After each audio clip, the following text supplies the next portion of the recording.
There is nothing. Only warm primordial blackness. Your conscious ferments in it. No larger than a single grain of malt. You don't have to do anything anymore. Ever. Never, ever. Never, ever, ever, baby. An inordinate amount of time passes. It is utterly void of struggle. No ex-wives are contained within it.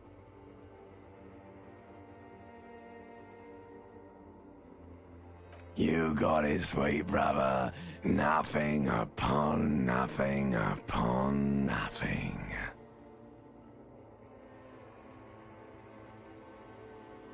Coming right up, sir. Smooth passage.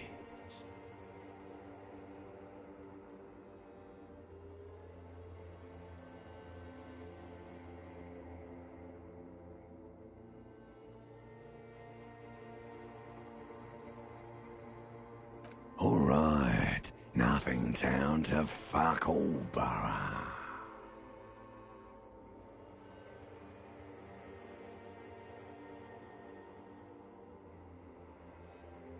Great choice, Elder One. It has always been like this, and it always will.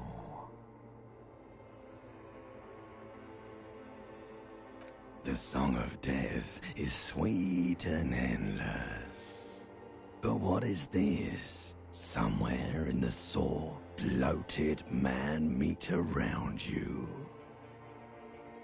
Like a fly to the ointment, your conscience sticks to it. The limbed and headed machine of pain and undignified suffering is firing up again. It wants to walk the desert, hurting, longing, dancing to disco music. The stench of liquor rises from your mouth, and with it, an ungodly headache. A fiery streak penetrates your skull, trying to force your eyes open. It's a sound, a clarion call from hell.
The window stands broken in its frame.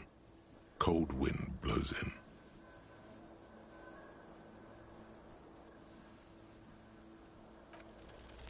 The shards face outward. Whatever broke this window came from the inside. A fine web of scarring covers the back of your right hand, but none of it is recent. More likely a projectile than a held object. There are no fragments on the floor from pulling a tool back in after impact. It is too large for a bullet, yet too small for a piece of furniture. You're looking for something heavy and larger than your fist. Like the green shoe that's on the hat rack in the corner, which, coincidentally, is missing its friend. Congratulations. You smashed the window with your own shoe. Now you only have one. If you're lucky, you can still find the other on the balcony outside. The door to it should be outside your room.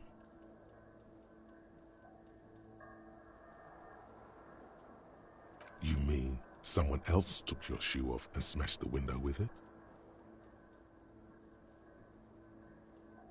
A cool wind gushes in. Your toes curl up from the cold.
You hear a jingle.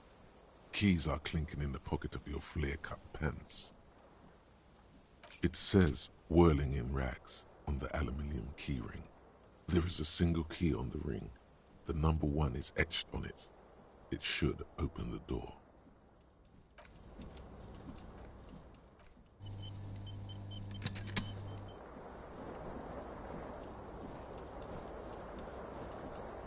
This fan has 2 chain pull switches. One ends in a tiny fan, the other in a light bulb. A truly horrific necktie has somehow attached itself to one of the blades.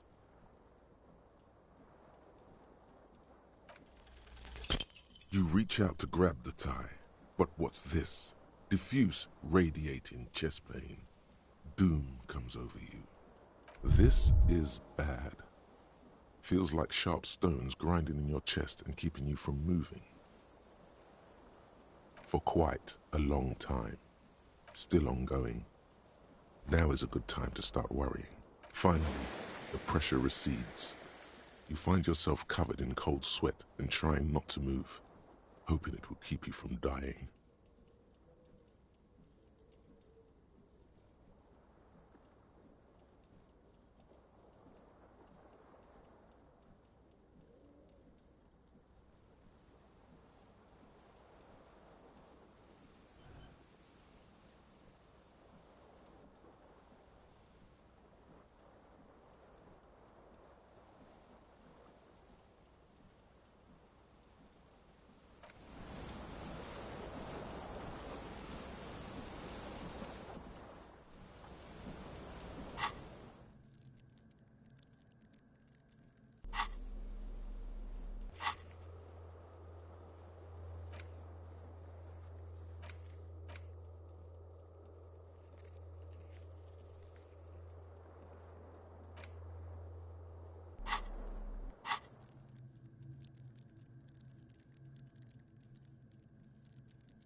A mirror hangs above a bent and broken sink.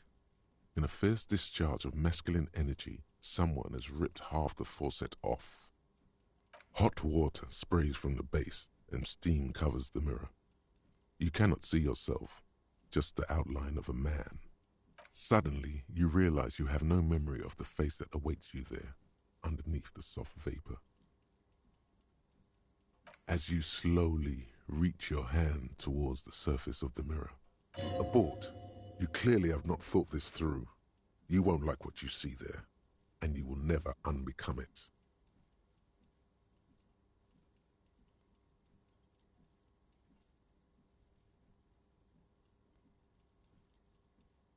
Behold. You have no idea who this thing is, do you?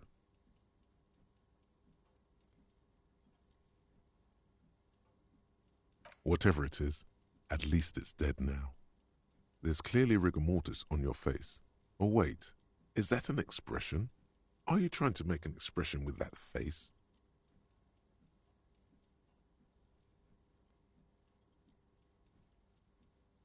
Please stop.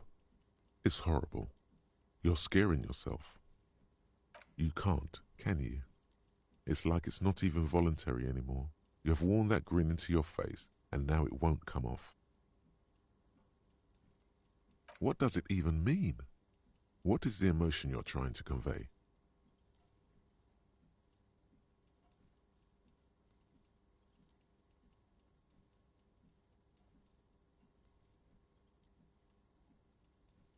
Please promise yourself you are not going to try it on any of the ladies, whatever happens. You liar. You can't even tell the truth to yourself. Go ahead. Try something.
There they both are, two identical shoes, both copiously green and indiscriminately snakeskin, reunited on your feet. Good, they're balanced, comfy. Feels like the only good thing about you right now, truth be told.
Hello, officer.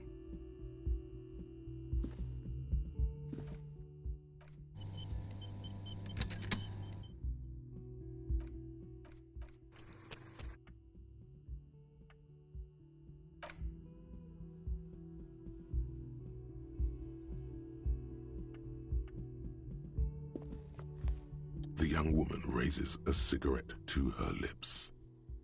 Her eyes are brown and her face is speckled with birthmarks.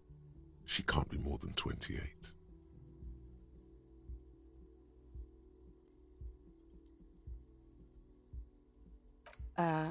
No.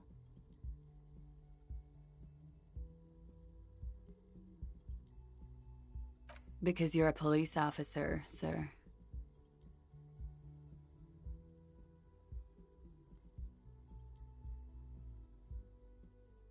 I'm not, unless you've been shitting us all this time. You've been here for 3 days, on official police business, no less. I couldn't say. In truth, so far, mostly drinking.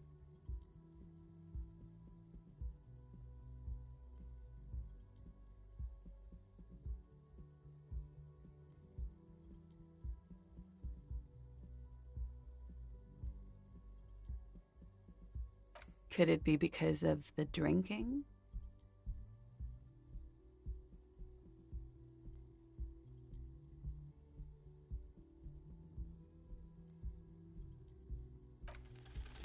The words have already left your mouth.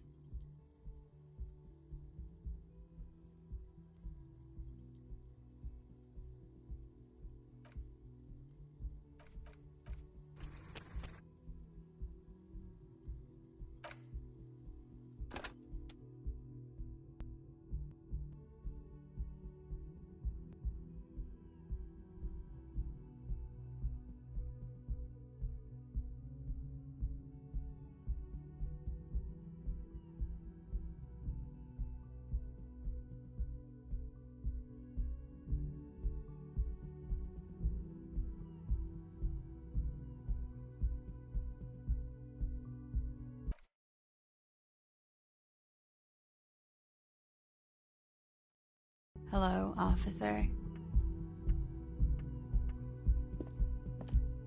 The young woman raises her eyes are brown and her face is speckled with birthmarks. No. Because you're a police officer, sir. I'm not, unless you've been shitting us all this time.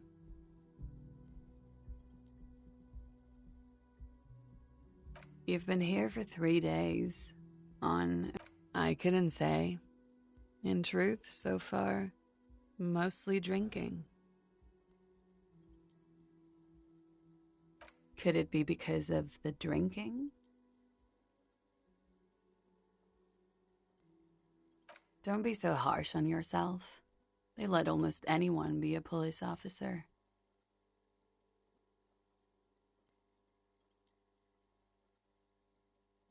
Of course. Be careful, officer. They don't like the police around here. Something stirs in you as she's about to go. Call it an instinct, a need. The need to ask questions.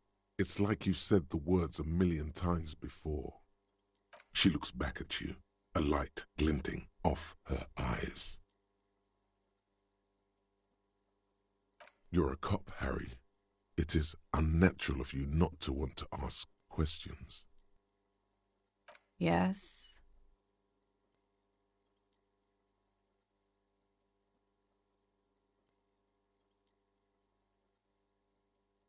The dock workers are pretty cocky. They think they're police enough. At least here on the coast. I can't say about the rest of the city. You're in a hostel, sir. We are in Revachol.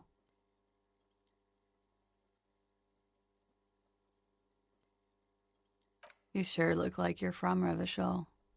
Revachol parties. It's 51. The current century? Centuries don't have numbers, they have names, and this is the current one. Civilization has existed for 8,000 years, sir.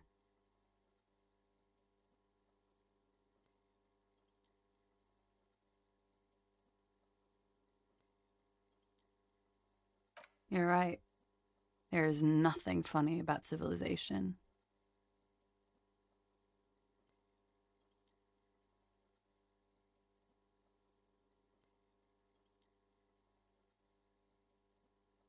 There was the usual ruckus, loud disco music. I couldn't say. It's impossible to hear people speaking from over here. Oh, yes. Various artists. Ostentatious orchestration prime among them.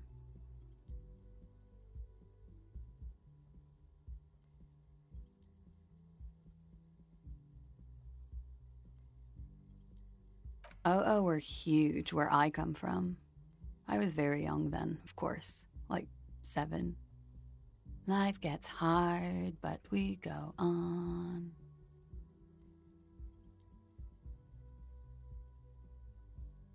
It would appear so. At around 2 o'clock, the disco stopped and there was a change of pace. A slow, sad song started playing, like organ music on repeat. That went on for quite a while. Some of the time, you were yelling along to it.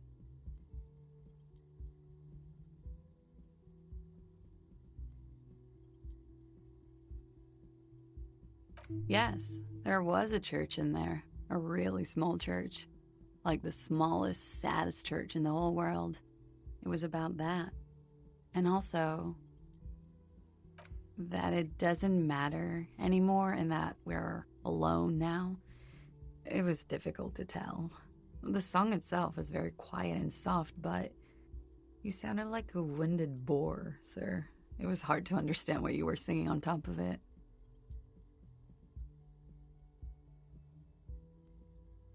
Yes, it was very cool. Then you started screaming and trashed the place.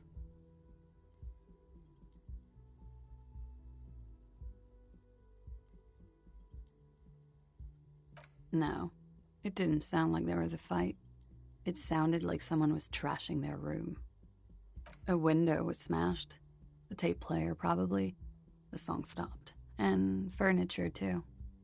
A real destructathon. There was screaming. Then I think you passed out. There was. I think you screamed that you didn't want to be this type of animal anymore. I may have misheard, but it was sort of memorable. Sounds like you were in some real fundamental pain there, muscle man. I went out afterwards. Everything was quiet by then, around 4 or 5. And that was it. Glad to have been of assistance.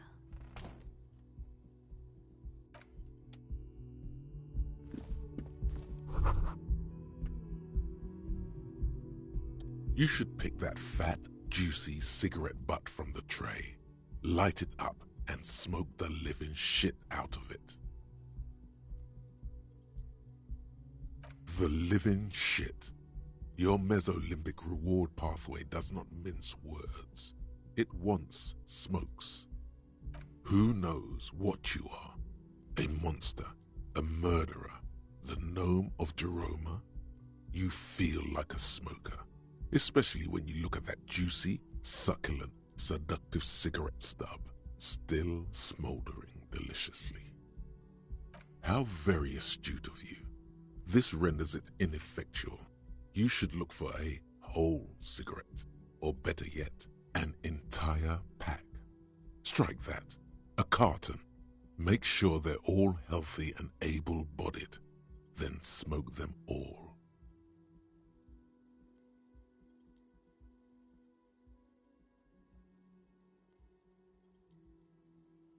Good. They'll make you stronger and better. You're too old to be cool now, but find cigarettes, smoke them, blam. Instantly a cool renegade man, a mystical red dragon with smoke rising from his nostrils. Plus, smoking them gives massive bonuses.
You should totally sing karaoke here, the first chance you get.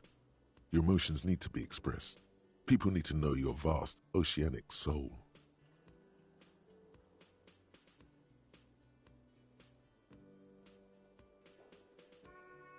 Utterly, and it needs to be heard. Through a PA system. By other people. Whether they like it or not. Ram it up their ears, says your adrenaline gland. Violently express yourself. You should sing the sad small church song from that tape you found. Thought it was obvious.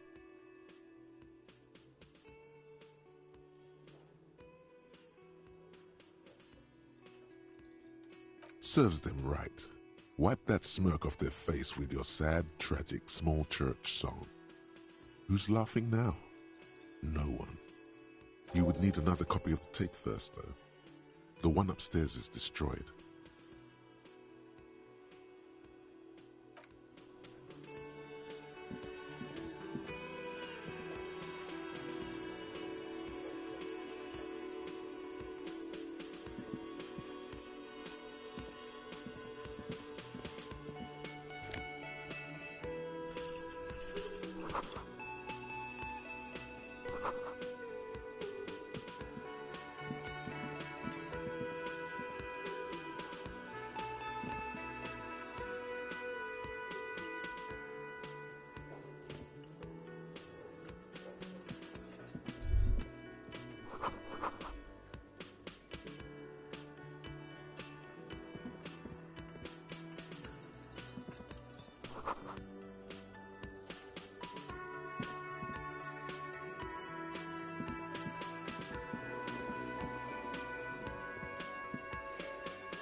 A man in his late 20s stands behind the counter, inspecting a stuffed seabird.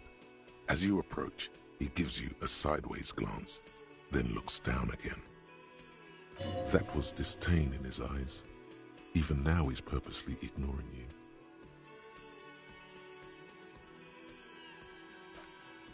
Oh no, you're a hero.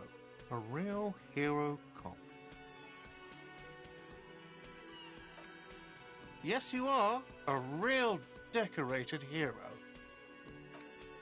What did you not do?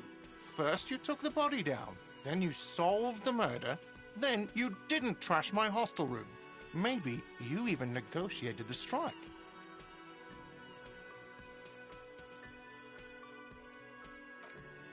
Oh, it's not?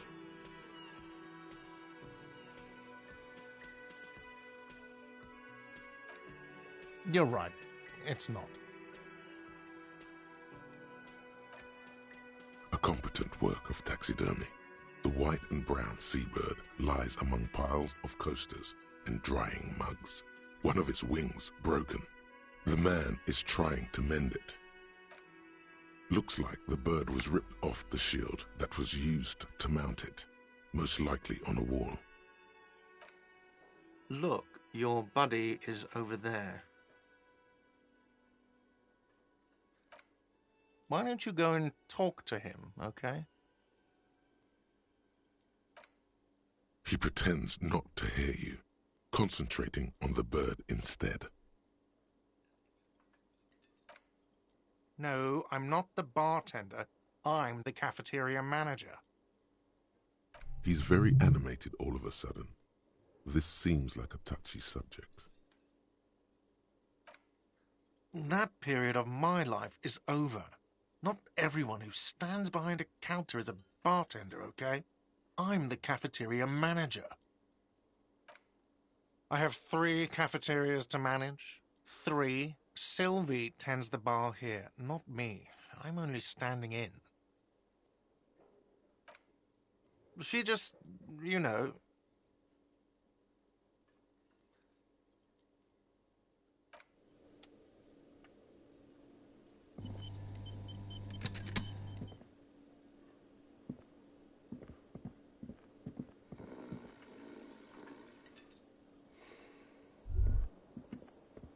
That sugary black rum stain on the counter makes you teary-eyed with joy.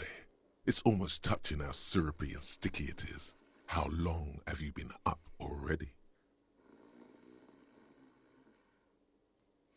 Attaboy. It's coming back to him. You had your mesolimbic reward pathway worried there, not thinking about drinking all that time. It was like you weren't yourself.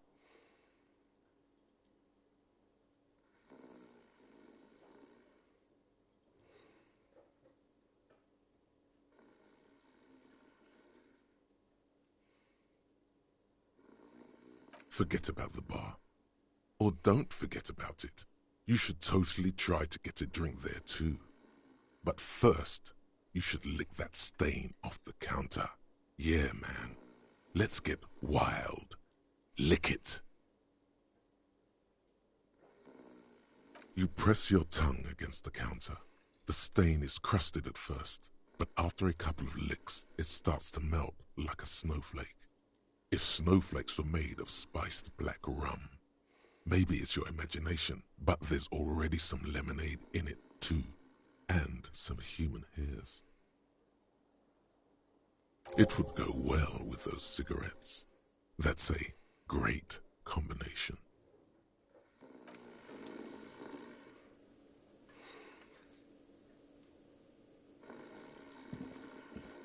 The man is sleeping at the table, wearing mud-caked boots and rolled-down overalls. The back of his shirt reads, Wild Pines, encircled by a logo with a tree. On the counter, rolled out of his open hand, you see a blister pack of headache medicine.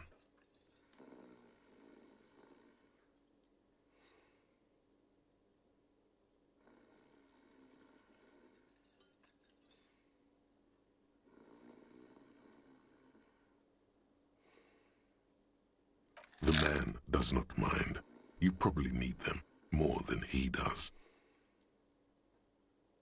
You've just picked up some magnesium. This item is stored in the bottom left corner of the screen above your character portrait. Use magnesium to heal your morale if you have morale damage.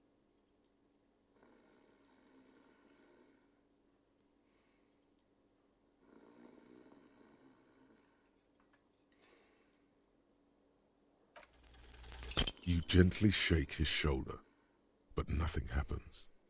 This man could probably sleep soundly in a ship's engine room.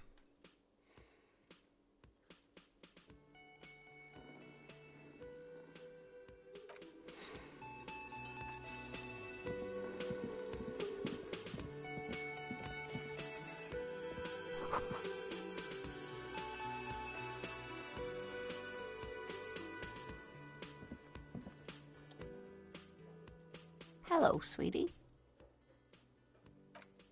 You shouldn't keep your colleague waiting.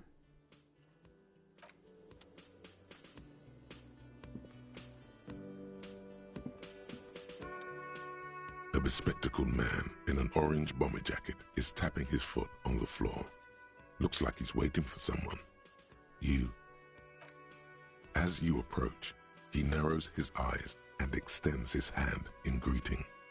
If an assault were launched on this building right now, if the windows came crashing down and the whole world descended upon you, this man would hurl himself in death's way to save you.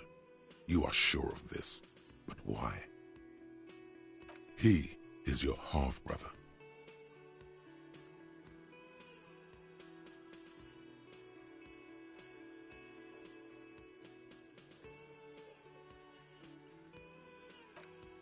Hello, I'm Kim Kitsuragi, Lieutenant, Precinct 57. You must be from the 41st. You realize he's waiting for your name.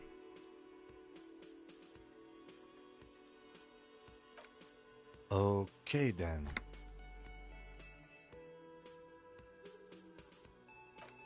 It looks like we had a little scheduling error on Sunday. Saturday too, actually. Have you had time to talk to the manager here?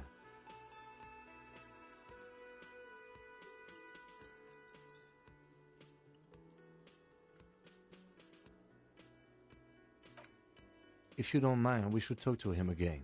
Ask him for a rundown of the area. Now that I'm here as well. I understand the scene is out back, right? It also wouldn't hurt to assure him the police are finally here. In full force, I mean. Have you mapped out the initial interviews?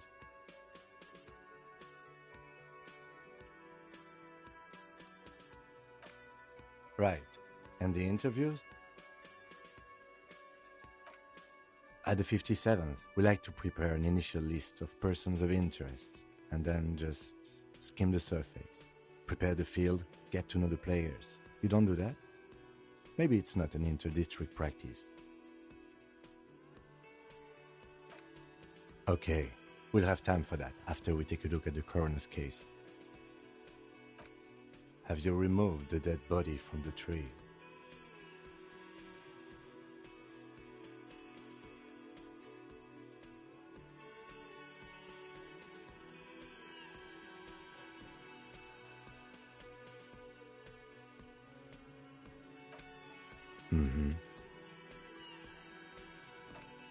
So, the body is still in the tree. This is the first time you detect a weariness in the lieutenant's voice. It is obvious he would have preferred for the body to no longer be in the tree. Where it has been hanging for 7 days straight. We should go there as soon as we are done talking to the owner. What a shame. Get to it now. Rip that body down from the tree.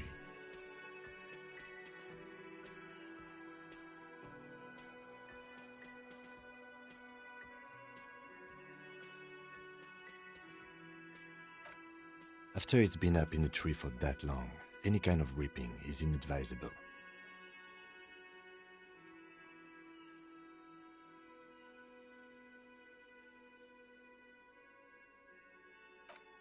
We all feel that way sometimes.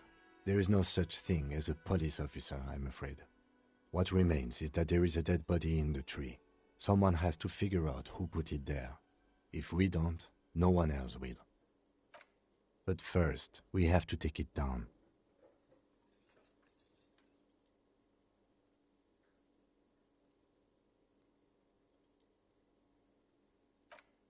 I was sent here to meet a detective from Precinct 41. You have the insignia of the Citizens Militia on your sleeve and on your back. I suppose you could be impersonating him. You could have gotten the insignia from the black market or forged it. But for now, I'm going to set those possibilities aside. I'm not from the Inspectorate General. Internal affairs. And I'm not them. I'm from criminal investigation. Yes. They're not just white rectangles. They bear a halogen watermark with the letters RCM and a pattern resembling the street grid of Revachol West. I would ask you to step into the headlights of my motor carriage, but again, it's none of my concern. I just need you to do your job. You mean you don't have a badge? Oh, if you didn't have your badge, then that would be very bad. You would need to report it on my shortwave. But since you do have it, we can go straight to the task at hand.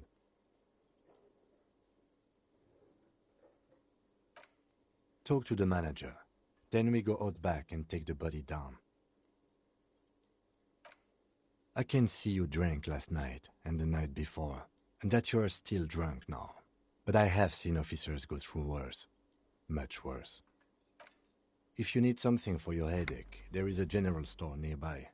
But as I said, the dead body should be our #1 concern.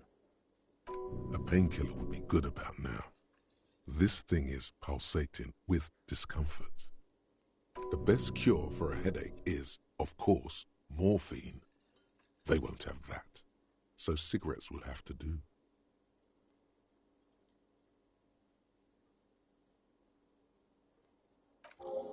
After you, officer.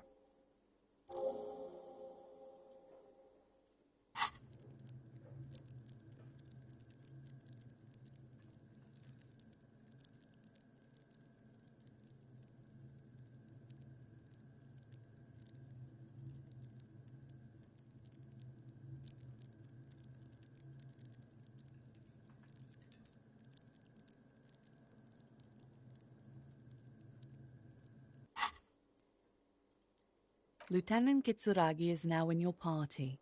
You can talk to him whenever by interacting with him.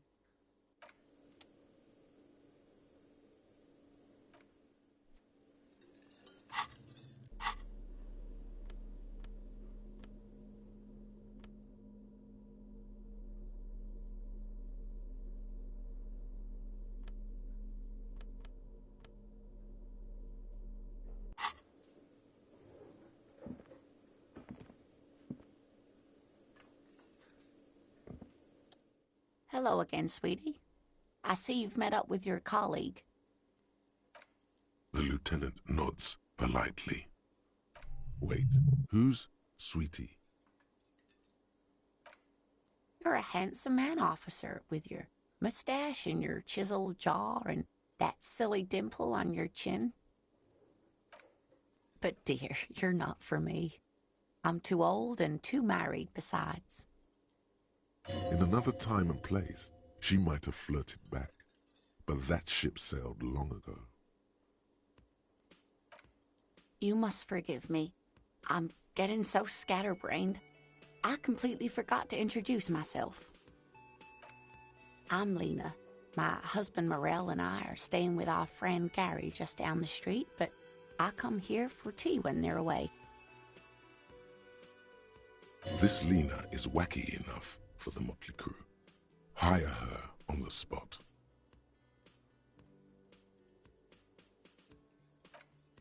Yes, officer. You look rather dazed. Like a stunned fox. But surely things can't be that bad. She won't judge you, no matter what you say.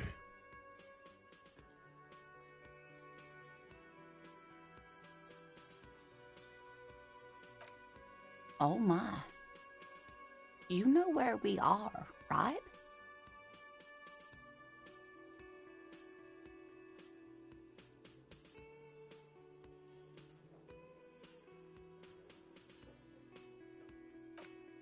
That's right. And where is the Whirling in Rags cafeteria itself located? Yes, indeed. We are in the fine city of Revachol. How would I even begin to tell you? Revachol is the most beautiful city in the world. We're fortunate to be here, you and I. I haven't seen very many other cities personally, but everyone says so. Revachol is a rare jewel. This city used to rule the world, though it has seen better days. Speaking of history, you know what year it is, yes?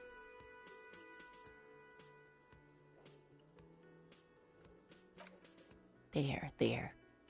The year is 51, and spring has only just started. I'm sure there are better days ahead. She looks flustered, her hands smoothing out the creases in her blanket, even as she attempts to reassure you. The lieutenant studies you, rubbing his chin. I'm beginning to suspect that you might indeed be completely adrift in this reality, thinks the lieutenant. How can it be that bad? Never mind, we're in this now. Outside, the melting snow seeps into the cracks in the walls and the cobblestone streets, all the way down into the sewers. Above ground, the first May bells blossom. You can feel it, a great cold. Then the shiver passes. I can tell that this is taxing for you, so I'll just ask one more question. What regime are we living under? What mode of government?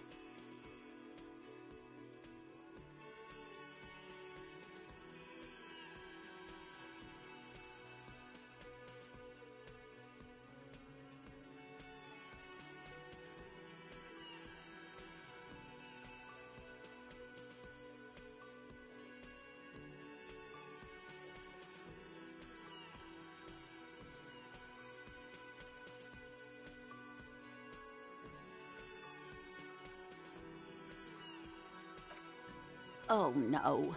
Nothing like that, dear. Revachol is a zone of control led by an alliance of foreign powers called the Coalition. We have almost no government of our own, and certainly no matriarchy. She's trying to avoid the foreigner's part. This is because she's a woman. She may be lying to you. Oh, dear. This is troubling. You really ought to know that, being one yourself. There aren't any cops in Revachol, not in the traditional sense. The status of law enforcement has been a complicated matter since the revolution. But we should stop for today, sweetie. You look like you need a break. Besides, I'm not the best person to explain the big things to anyone. She's scared now. She's realized you really are brain damaged. A defeat, I'm afraid. The people of this archipelago tried to build something new, something different. The rest of the world didn't like it, so they came and ended it. This was 42 years ago.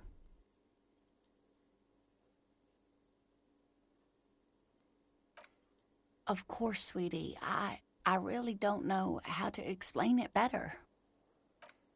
You didn't do too well, dear. It does look like you're having trouble remembering things. History and places. Remembering reality, in a word. It's very odd.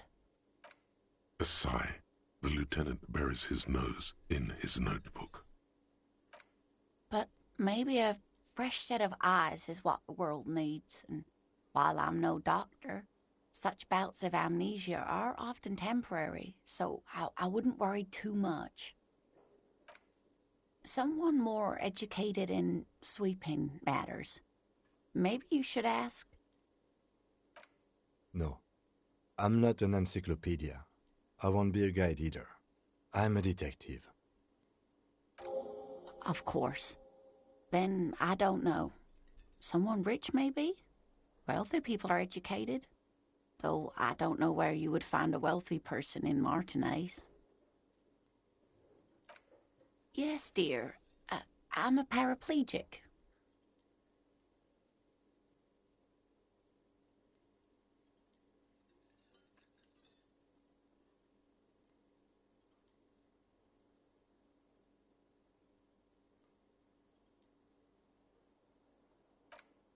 It means I can't use my legs.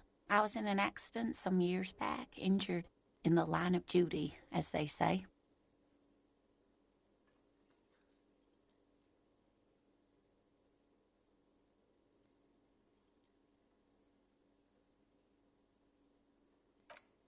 Nothing so extravagant, dear. Though what young girl doesn't dream of soaring over a crowd? I was a training and development manager at a rapidly expanding mail-order shoe company. You'd think it would be a safe job, but I had to be everywhere, and, well, once I happened to be under some faulty scaffolding. I was lucky. This was almost 20 years ago, and I was compensated exceptionally well. One can only dream of such payoffs nowadays. I hope not, although the work you are doing for all of us is quite dangerous. Towering over her in your insignia, you make her feel safe.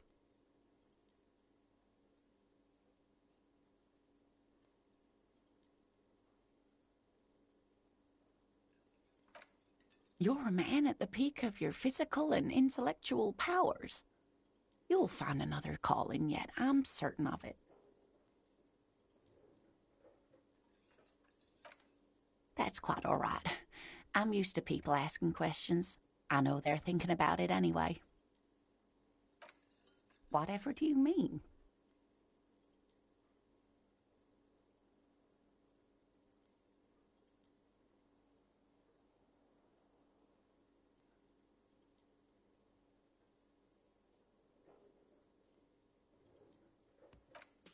Sequence killers? Oh my. But I think you already have a partner, sweetie. A partner who needs you to help him get a corpse down from a tree.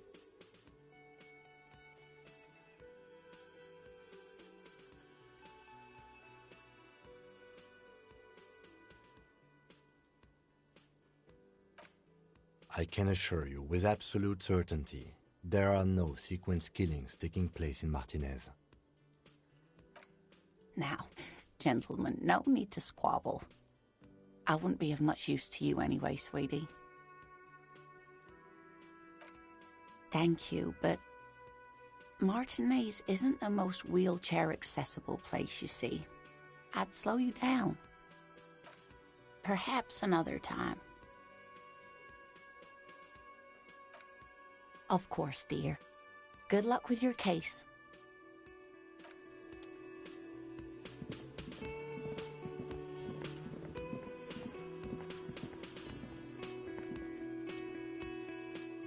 The man with the unimpressive beard notices you approaching. He drops the ledger he was holding and turns to the lieutenant. Mr. Gart, right? Yes. I am Kim Kitsuragi from Precinct 57. This is an inter-district investigation, so joining me from Precinct 41...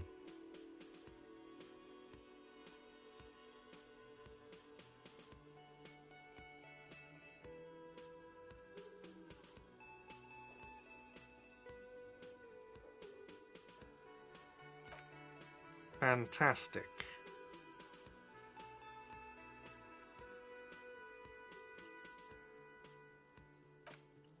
That's wonderful, really. I think so. But there's a dead body out back. No one wants to work in these conditions. It's been a week. Sir, I understand your concern, but we are here to do a job. And for us to do it, I need you to stay calm. Yes, of course. I know it took us a while to arrive at the scene, but it also took you a while to call us. It was you who placed the call, correct? No, I only just got here. It was probably Sylvie who called you.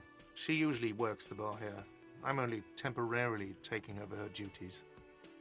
Do you have her number? As a matter of fact, I do. You said you just got here. From where? Are you a local? What, of Martinez? No, I live in Jamrock.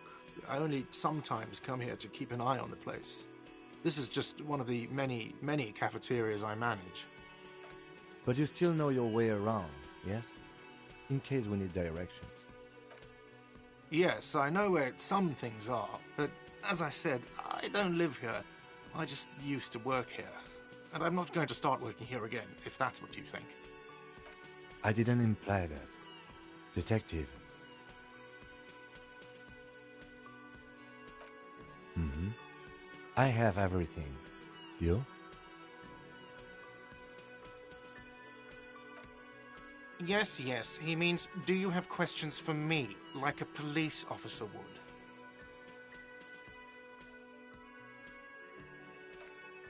Behind this building, there's a courtyard. They hoisted him up on a tree there. That's easy. See that door there?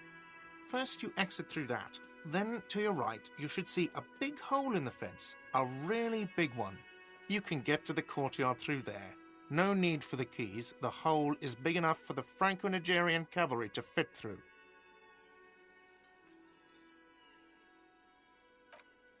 I don't know who killed him. I'm not the police. That's your job.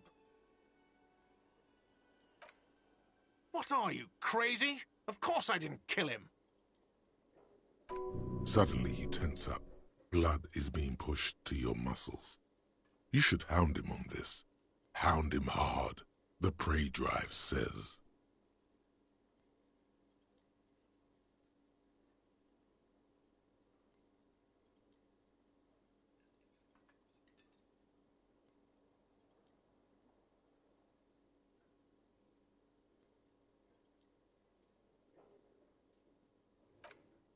No, I didn't.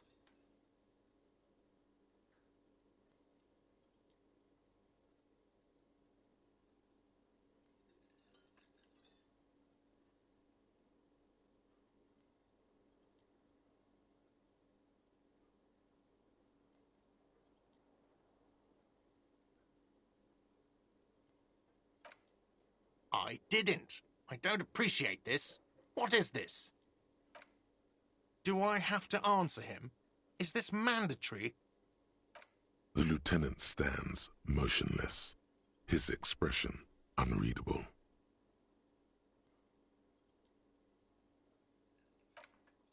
What are you, an idiot? I told you I haven't killed anyone.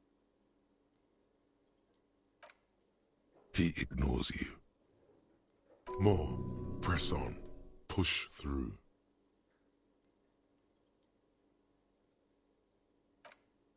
Fuck you, man. That's enough.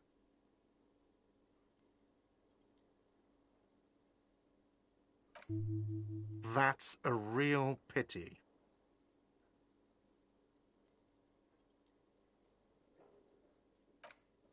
She went away because none of your business.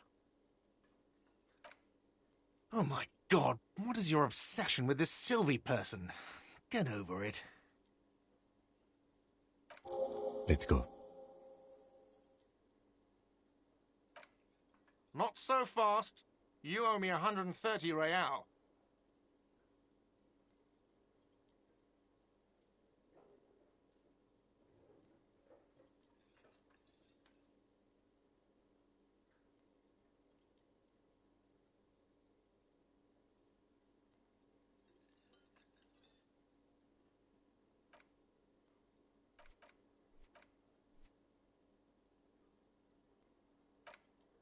Oh, excuse me. You owe me 130 real. The IIR, or Inter-Isolary Real, is the global reserve currency. Whatever part of the world you're in right now, it's safe to assume he means you owe him some money. No, you don't owe me street cred. You owe me money. You owe this establishment 130 real.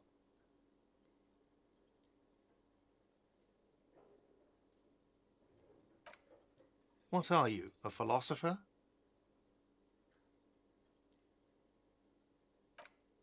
Money is what grown-up people use to pay for things. Things like this hostel room or or 8 bottles of potent blend, and 9 packs of Royal Extra. We use it for everything, really.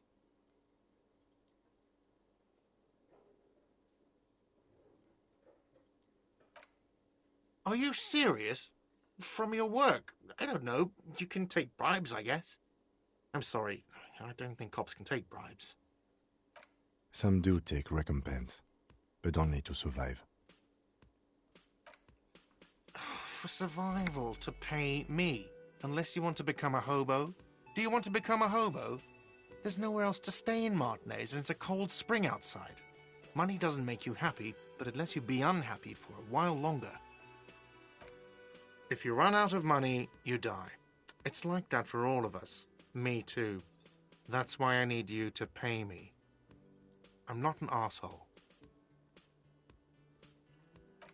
There's a shuffle of nylon as Lieutenant Kitsuragi looks for something in the pockets of his orange bomber. That's Cop 4. I haven't offered to pay because I don't have any money either.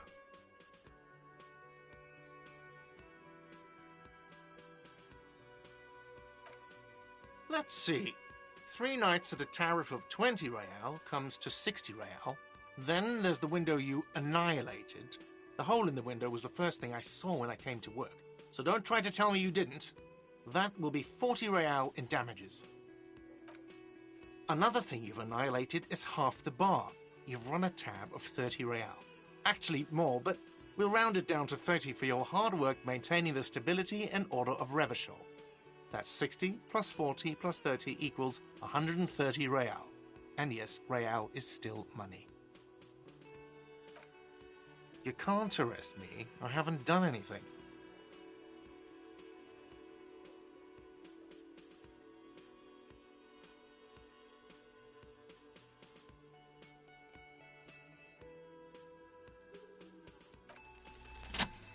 From the bottom of your blue soul, a term emerges.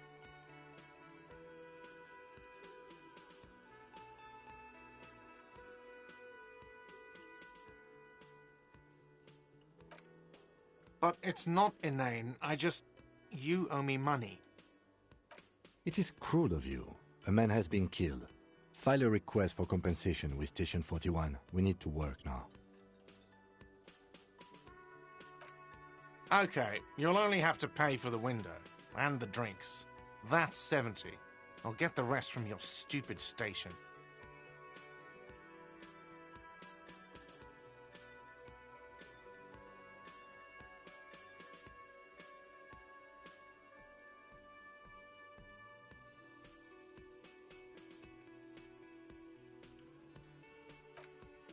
The ledger does. The ledger has a memory.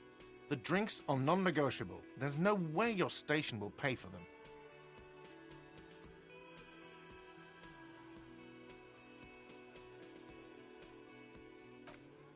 Fine, I'll take it off the bill. You want to sleep in a post-apocalyptic shithole? Go ahead, but I'm not giving you another room.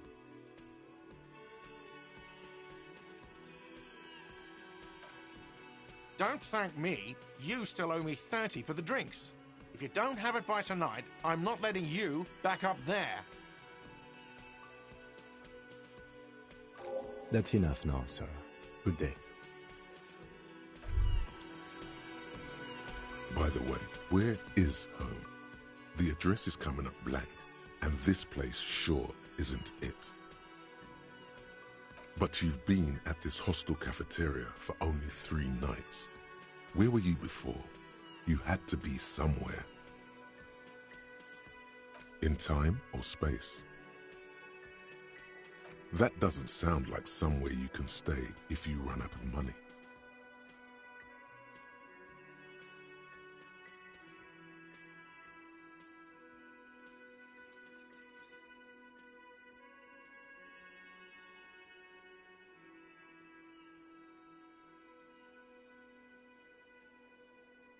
Entertain the thought when you get the time. Maybe being a hobo and a cop has its advantages.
around you, rain falls on the great city of Revachol. Rain drips from the eaves and floods the gutters, washing the filth away. The spring thaw must be here. The snow is melting. Looking up at the sky, cold water dripping from your hair. Grey sky like great battleships, clouds colliding with one another. Rain falls down on the world. The shoulders of your jacket grow heavy. The cold finds its way under your skin. You shiver, and the city shivers with you. You're not dressed for this weather. You should get an overcoat or a patrol cloak.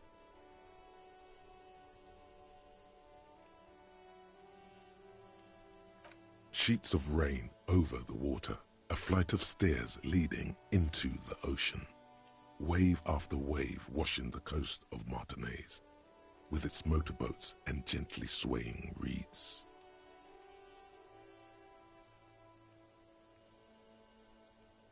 The ruins of a half-sunken sea fort crumble on an inlet beyond the Bay of Revachol. Ghosts rise into the sky.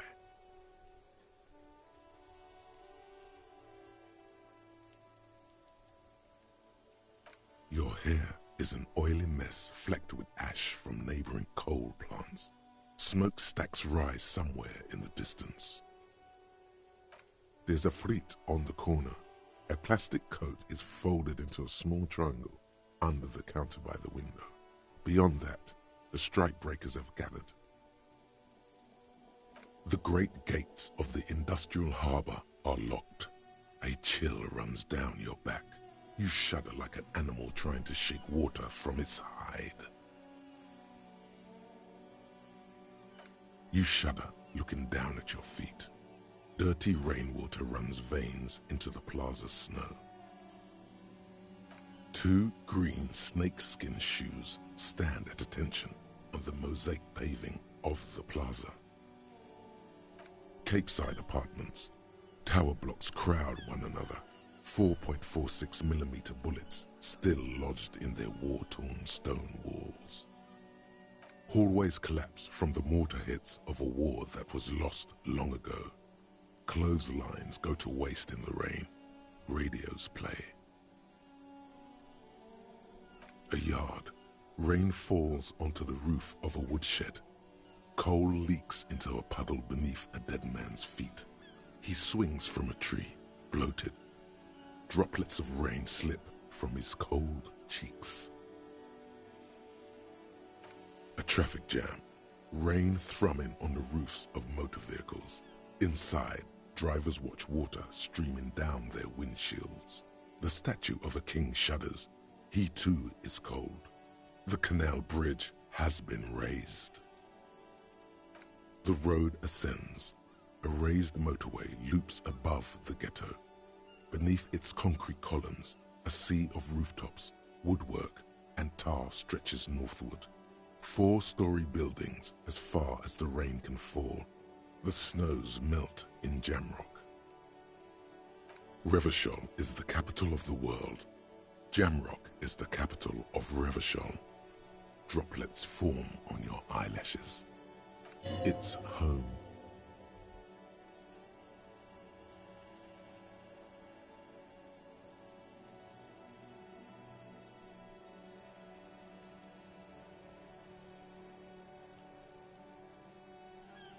I have a brother in the cut. Where the wood at?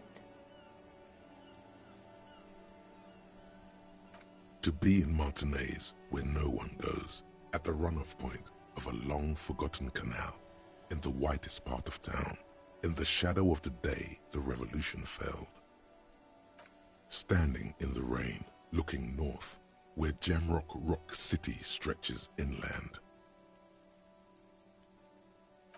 In the rain-swept distance, above the rooftops of Jamrock, a repurposed silk mill stands perched above the motorway exit. Precinct 41 hunches in the rain. Satellite officer Jean Vichmer rushes down the precinct stairs, umbrella in hand. It's unopened. He doesn't seem pleased about the spring rain. On the bridge, Officers Torson and McLean are standing guard. Torson wears jeans and a fishnet wife-beater. Satellite Officer Vic Mayer passes by, and the young man remarks to him. Where's your homo, homie? What? It's not like that. They're what is called heterosexual life partners. They have a battle-tested relationship. A brother bond, if you will. Huh? Yeah. Heterosexual life partners. Funny apery. Male-centric workplace humor. Have you seen him? Is there something wrong? No, nothing. It's just... Judith went to his place and found the Monday mail unopened. I think he's still there. You didn't, drink with him over the weekend, did you? That would be irresponsible. With that animal? Never again, man. What is he, still down there? In, south of the interchange? What was it? In Martinez. He's in Martinez. Your vision blurs. You wipe your face with your hand. The rain stings your eyes, making you look up and blink.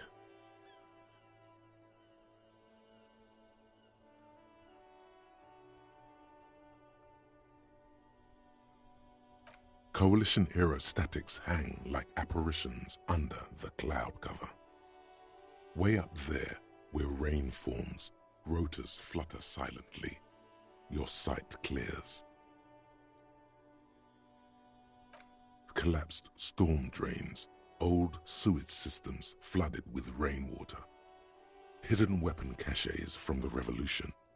Doors leading down to Le Royaume. The catacombs to which, for 3 centuries, they delivered the blue-blooded dead.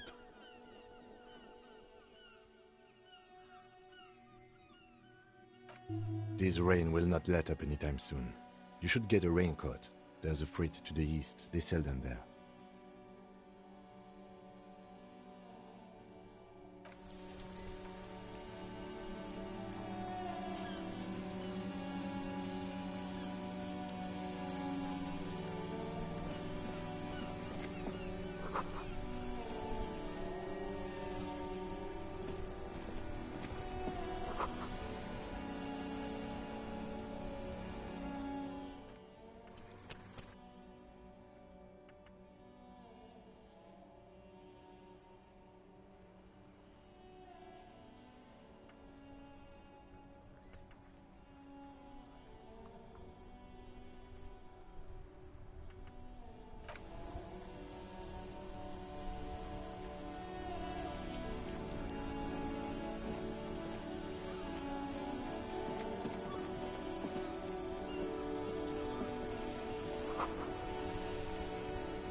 There it is, a brave little army in your pocket. The 1st Smokes Platoon. 20 brave souls standing in salute, ready to step into fire for you, sir. You picked the best one. This soldier is fat and succulent. What are you waiting for? Light up. Re-become yourself.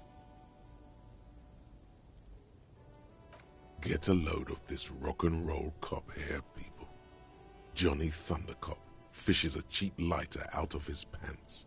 With a flick of the thumb, there's fire. A primal satisfaction. Here we go. Repercussions. There's a high risk of glory, with a mild chance, cool genius. Smoking makes you into an intellectual. Everybody knows that. It will help you concentrate a bit. That much is true. Thick, warm smoke gets sucked down into your lungs. Immediately, you feel a warm nostalgia fill your head, body, and soul. A nostalgia for yourself, the man you were in your youth. Johnny Thundercop is back, and he's chill as balls. In the bottom right corner of the screen, there's a cigarettes button. Cigarettes gives +1 to intellect skills, logic, rhetoric, conceptualization, visual calculus, encyclopedia, and drama. This is good before a white check, but damages your health.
An old monument stands in the middle of the traffic island, pointing toward the sea. It looks as if it's been reassembled piece by piece, secured and mounted in the air with the aid of numerous ropes and rods. A silver plaque on the statue's pedestal reads, "I am Philip III, the Squanderer, the greatest of the Philippian kings of Revachol, son of Philip II, the opulent, father of Philip IV, the insane." Even by the standards of the Philippian kings, old sumptuous Philip was known for his profligacy. Well, he blew through the whole national treasury, starting the decline of one of the penultimate century's greatest superpowers, the suzerain of Revachol. His own maladministration foreshadowed the fall of the monarchy during the anti-centennial revolution, an end to his family line and the monarchy on the Insulindian Isola.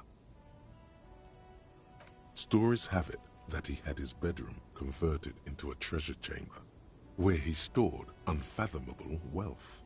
Krugerrands, bars of gold, ornate weaponry, armor, and various chalices. He called it the Sol Auron. It was obscene. There were whispers he slept on a huge pile of gold-dipped feathers, like some obese dragon, instead of a bed, like a normal person.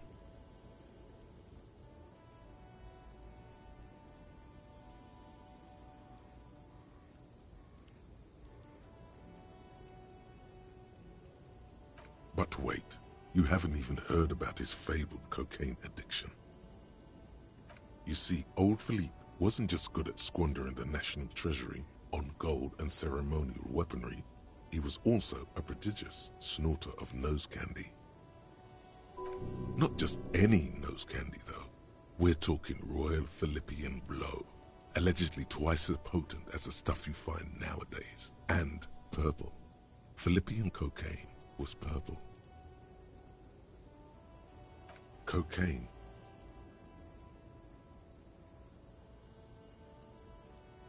His Majesty's courtiers said it helped him connect with the higher realms.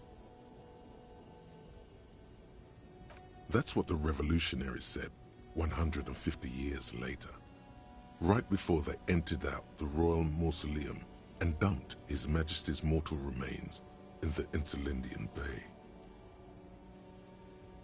Beneath the cold waters of the Insulindian Bay, thrown there by the revolutionaries after they cleaned out the royal mausoleum, a group of marble pleurons still surround the king's vandalized tomb.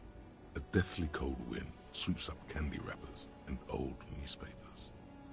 The original was blown apart by communards, then further damaged during the landing of the coalition's airships during the turn-of-the-century revolution, when Martinaise was leveled. Some years ago, a group of liberal, artistically inclined individuals, designers mostly, thought it would be ironic to restore the statue of the most wasteful ruler of Revachol in the poorest part of the city. The statue is supposed to capture the moment it was blown apart, like an instant frozen in time, a rare butterfly trapped in amber, floating on a sea of shit. Neither do people in Martinaise. The statue has proved to be controversial in a neighborhood mostly populated by the left-leaning working class. Philip III, the squanderer, however, with his bronze face up in the air, doesn't seem concerned about what the hoi polloi think of him in death.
The small, wrinkled woman does not greet you. She nods along to something on her radio. A photograph is clutched in her hands, and there is a warm smile on her face. No response. Wherever this woman is, your words fail to reach her. Wait.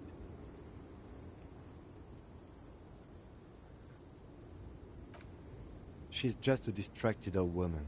Better to leave her alone. Why? I just told you why.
gander and a hunter and a gatherer.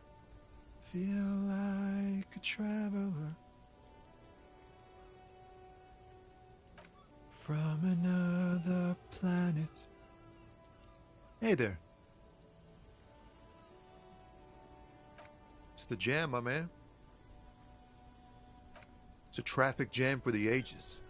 Harbor gates up the street are shut tight, no explanation given. Workers on strike, scabs agitating, an all-around clusterfuck. Meanwhile, we're all stuck here in long-haul limbo for days upon days upon days. Feels like forever. Like I was born on this here roundabout and this was all I ever knew.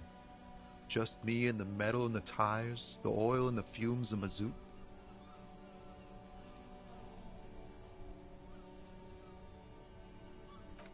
Yeah, imagine. It's been a whole week already. So tell me, what do you need?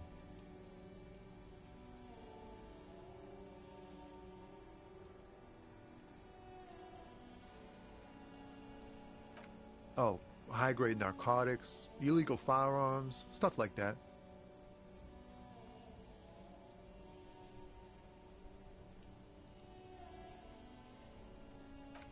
Ha! No, I'm joking, my man. Found runs a nice, clean business. This haul of cargo is mostly sporting goods. You know, tracksuits and that kind of thing. They usually get shipped to Grad and the Occident, though we've been making headway in the Il-Moran market lately. Not unless they've illegalized sports equipment while I was on the road. Never. They would never illegalize sport. Sport is the most wholesome thing known to man. This rockin' beauty. Sure is. Like a rash you can't get rid of. You interested in heavy-duty cargo machinery?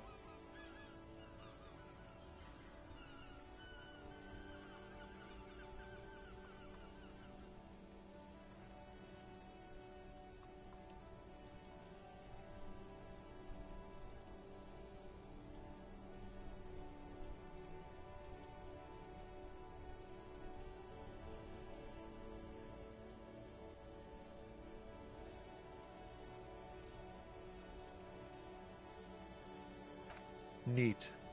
For carrying large quantities of cargo a long distance. These found tracksuits need to find their way to the kids way out in Wamrau and Loran Bird somehow. We're pals and all, but I can't just freely hand out the merchandise. The bosses won't be happy. There's no denying it. Your body needs to feel the touch of some good performance wear. The man taps his fingers rhythmically against his arm. It's like, whatever's going on over at the docks. Workers got a blockade set up, making demands, no way in or out. Some pretty wild stuff, I hear. Like a giant new power crane in half the company? I forget what exactly. Good on them, I guess. I've heard talk there's a company rep in town, too. Like, a strike negotiator type. They'd know what's up. Precise demands and so on. Ah, yes, from the Wild Pines. We'll meet her soon enough, I'm sure. They want to keep that money flowing in, my man. Ka-ching. Anything else? Yeah, this ain't really my area of expertise. I just do my job and get paid. I have things to do and places to be. All of us do. Us lorry drivers. Camionneurs. You still hang around here waiting for this mess to end. Most have scurried off somewhere to get drunk or high. Or laid. Not that I blame them, really. Not my thing. Chasing transient pleasures is a drag these days. I prefer the examined life now. Thinking, reflecting, observing.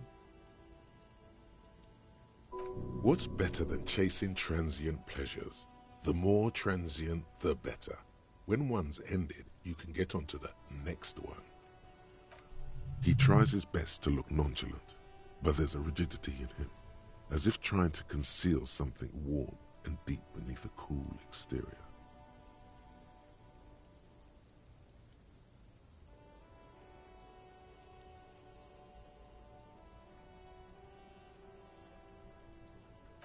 Nope, don't smoke. Some of the other drivers do, though. There's still a few around, waiting for the jam to disperse. Or waiting for the sweet release of death. Yup, nothing wrong with that statement. Your senses have nothing to add. You'll have to ask around elsewhere. You could also check the kiosk down the street. Frit. With 3 T's. Rebishaw's weird.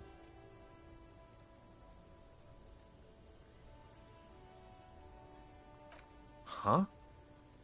Oh. No, I ain't got any money. They don't want to pay for unfinished work. The bosses, man.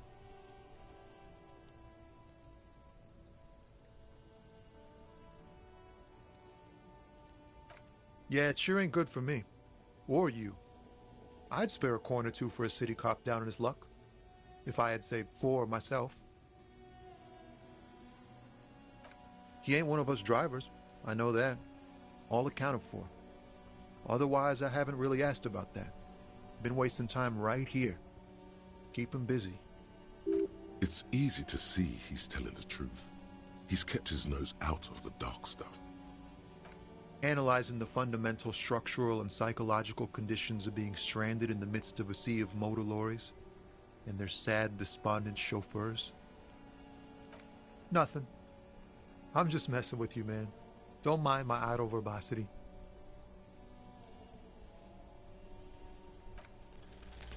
Ease into it.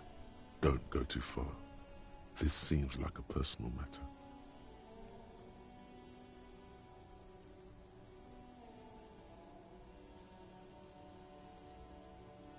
Cool. We all want to know each other, know each other's woes and all. But people, man, they have slippery souls. Just like that, he slips out of your reach. It is possible the yelling didn't help.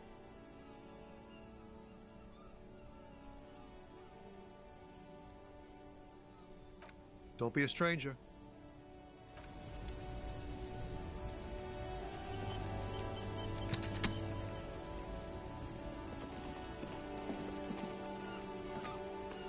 The RCM in Martinez. What can I help you with?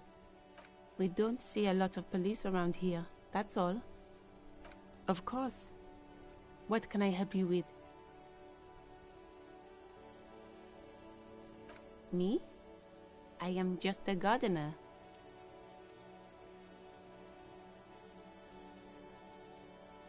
I am working. I have a greenhouse in the yard there. I've been trying to get some work done. Well, as you probably know, there's a corpse hanging from a tree there. It smells pretty bad, so I have to take breaks. Don't worry, miss. We are here to clean it up. You can get to work soon. Thank you. My head is about to explode from all the salts I've had to inhale. Excuse me? She's uncomfortable. Maybe you should drop this line of questioning. Oh, well, I didn't write it there. I'm just sitting here. I don't know anything about that either. As I said, I didn't write it. Pig is a widely used term for members of the police. It's not loving. No need to worry. We are not saying you did. Okay. Well, I didn't. Since the street sign's messed up? Okay. What do you need?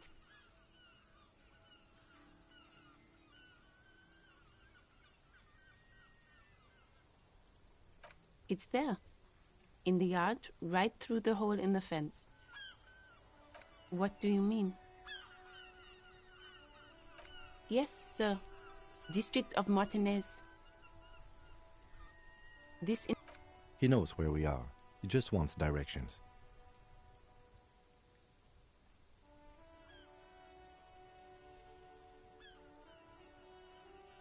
There's the pier, the Cape Side apartment buildings, some more tenements. Not a lot, really. The harbor gates, some kind of commotion, I think. I don't follow the local politics. A fleet store, too. Some shops and a bridge. The canal bridge leads to the coast, but it's broken, I think. Some kind of accident, probably. Just coast. There's a little fishing village there, and a fish market. But that got closed down ages ago. Rows of stalls under a broad roof, where silvery fish were heaped on newspapers. Water, water everywhere, pouring from the heavens in the shadow of the old church.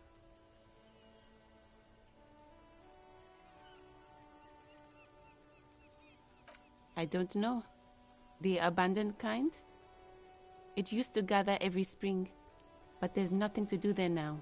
Just drug addicts. It's just water. No, actually, I think they call it the Martinez Inlet. There are some islands in the bay, but they're hard to reach. No problem. Of course. I won't hold you back.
The tear machine stands in the corner.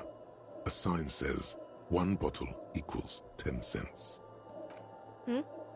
Oh, that's the tear machine. It's a machine for tear. You know, you find tear outside, like bottles or whatever, and put it in the machine, then it gives you money. You need a bag, I guess. We used to have some, but we gave them all out, so... Feel free to use it if you find a bag, though. I'm sure there are some out there, somewhere.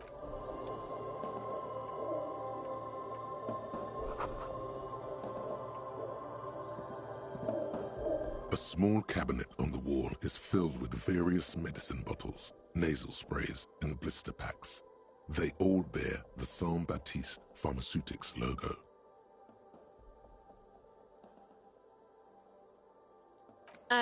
Just ask me if you need anything from Saint Baptiste. We don't stock prescription meds, but we do have Nosafed, Duramine, Magnesium, and Hypnogamma. I don't know. Let's see. Nosafed is a nasal spray. Duramine is a really good painkiller. Magnesium is a dietary supplement. Hypnogamma is... I don't really know what Hypnogamma is. I guess it makes you feel less shit. It's recommended to use after lots of partying, studying, or exercising. No, sorry. I'm not like a doctor or anything.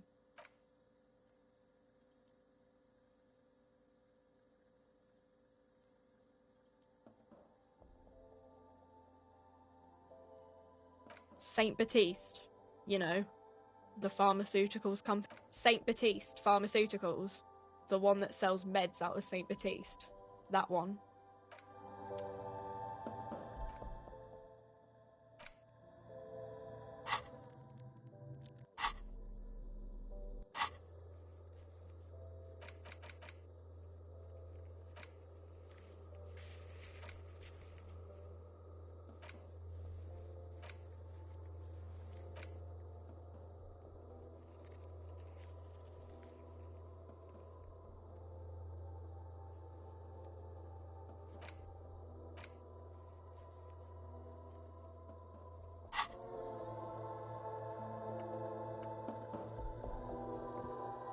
You see several packaged raincoats fill a low shelf beneath a display of croissants and juice bottles. The raincoats are transparent, except for the big Fritta slogan on the back.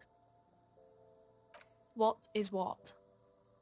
It's a raincoat. If you want to buy one, then it's only 4 real.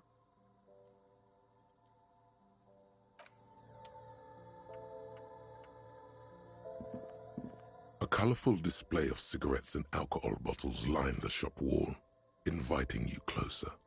There, in that dark green glass, all in vain, the great flowing river of warmth, wine, alcohol, beer, alcohol, love, alcohol.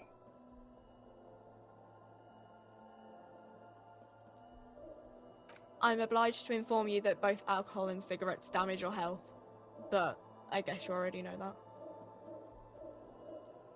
Know this, you will never finish your alcohol quest if you don't buy beautiful alcohol.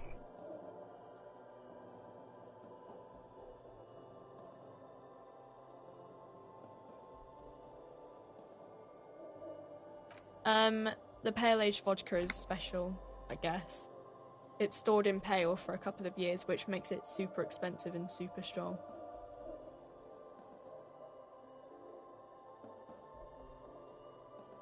You know. Don't worry your pretty little head about it. Let's concentrate on what's important here. I mean, I already said it'd hurt you. I don't know what else they do. Substances give powerful bonuses to your main stats at the cost of damage to your health or morale. Cigarettes raise your intellect while damaging your health. Alcohol raises physique while damaging your morale.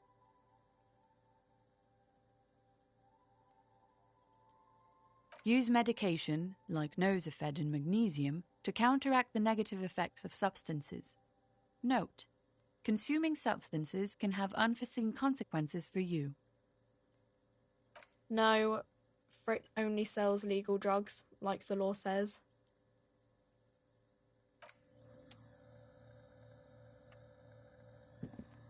Welcome to Frit. Feel free to look around or something. Everything is out. What's that magazine she's reading? You mean this? This is Pop Stars. It's got, like, famous people in it. It's not for sale.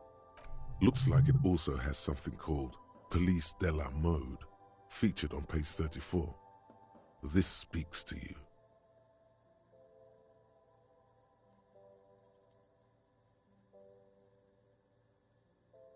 She pops her raspberry-flavored bubblegum and nods. Her shoulders tense. She shuffles back only slightly. Bewilderment and repulsion root her in place. The lieutenant frowns at you before turning to the clerk with an apologetic half-smile. You mean this? This is Pop Stars. Looks like it also has something called Police de la Mode, featured on page 34. This... It's where they rate different outfits famous people wear. It's kind of funny. They're kind of mean. It's about who's the most stylish.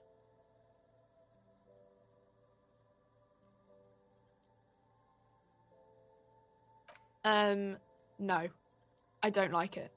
I hate it. We are not the fashion police. We're the real police. You mean this is Pop... Looks like it also has something called Police de la Mode, featured on page 34.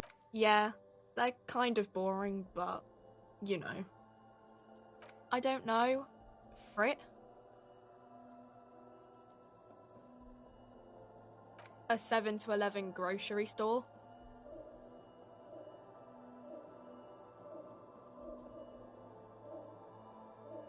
I think they think that the extra tea makes it funkier. It doesn't.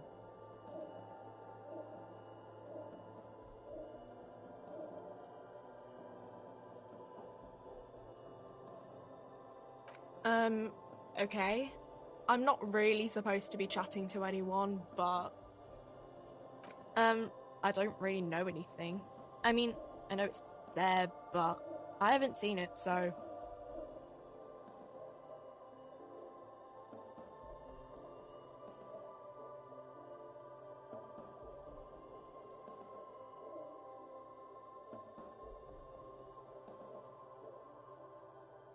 I don't know, really long. Not really.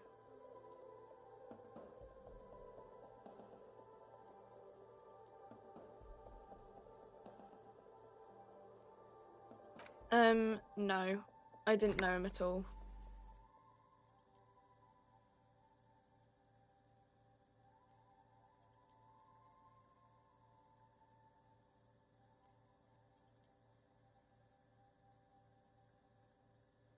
Not really. No. I didn't know him at all.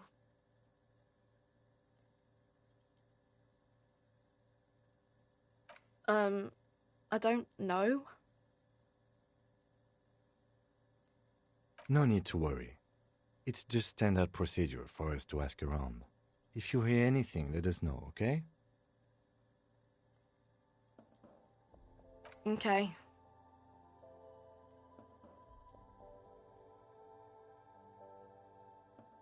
Uh-huh. Reality? You mean, what reality? Economic reality, or...? I don't know. What about it? We're in Frit? As mankind, or as a nation, or... We're in Revachol, like, on the Insulindian Isola. That wasn't very hard. I don't know. Look at the clock. It's right behind you on the wall. The clock shows the time at 10:09. The hands seem to be still. It's apparent the clock doesn't work. When ordinary people take over the government and demand democracy. Yeah, it happened like 50 years ago or so. Sorry, I'm not very good at this. At history, I mean. Our government? Or do you mean something else? Sorry, I really need to finish this article. Cool. I don't really know anything. I mean, uh-huh.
Welcome to Rivachol.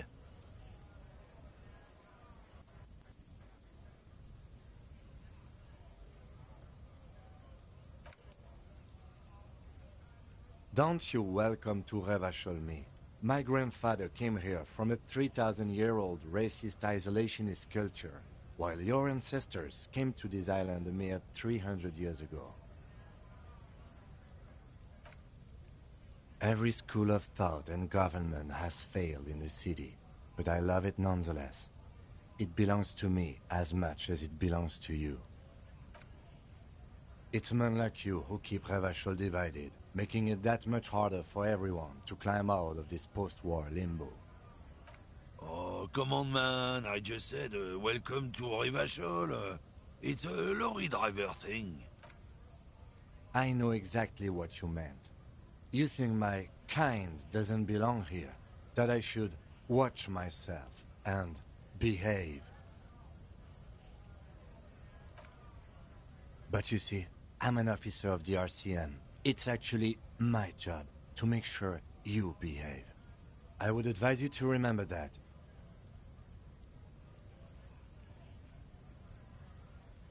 Silence.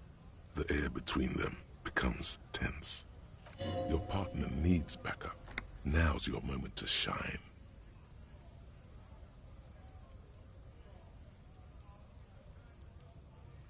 You two make a cute couple. You know that?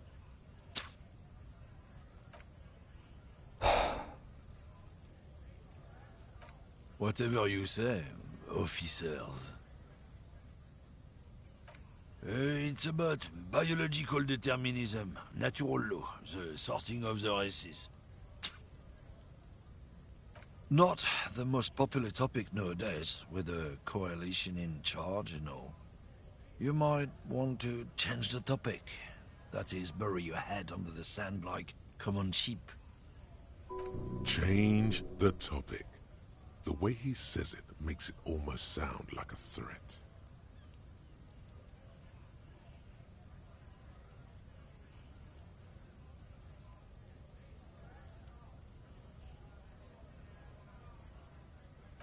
I'm not just racist. Look, I've read books, huh?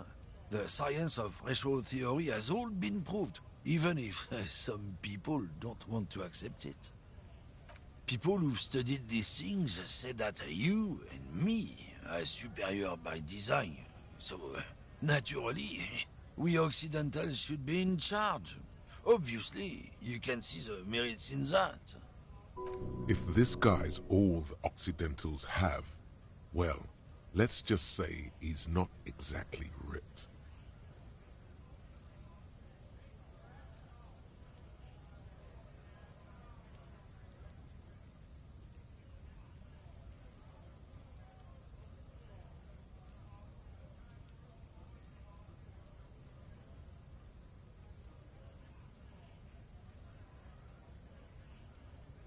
Open your eyes. Haven't you noticed something different lately? An unfortunate downturn, maybe? Huh? When members of the superior race cease to believe in their innate superiority, they stop competing for resources. The problem? The damn kips are showing a real good game lately. Same with the mosquitoes. And the other introduced species too. They're on the precipice of cultural victory. Oh?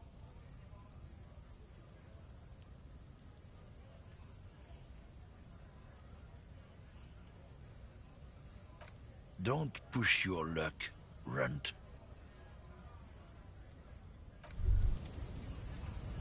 Damn, that felt good. Your heart's pounding nicely. You should tell people to fuck off more often.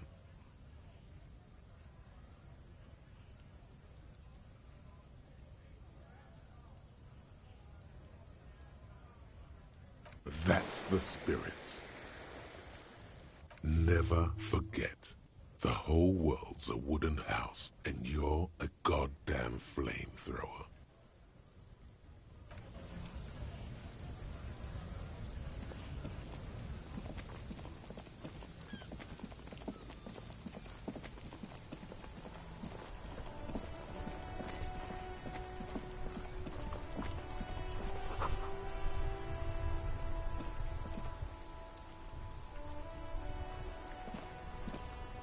The worn and beaten wooden planks of the bench do not look overly comforting. We can sit on benches after we've solved the murder. Let's go.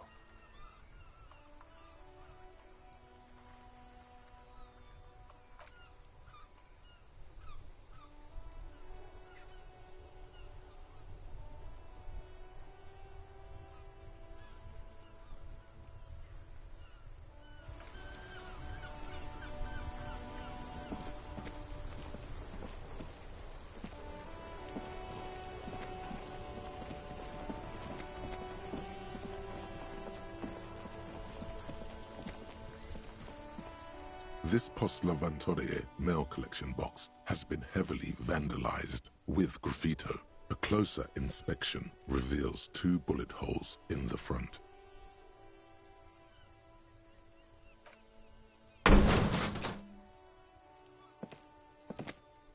There is a hollow, saddened ring as you kick the Levantorie mail collection box. It sounds betrayed, in disbelief even. Your toe has suffered damage. It hurts. Cool. You really showed that mail collection box. I don't. Let's go.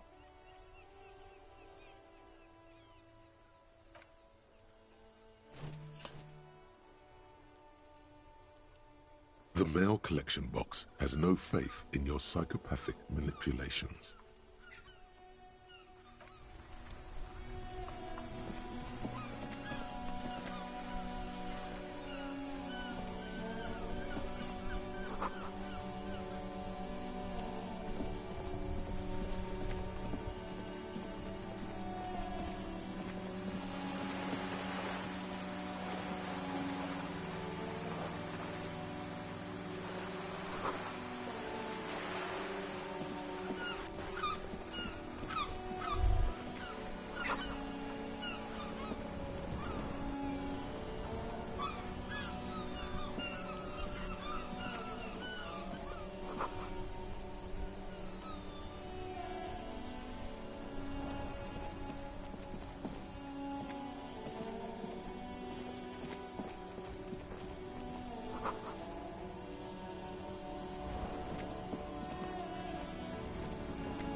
Life doesn't need to be a struggle.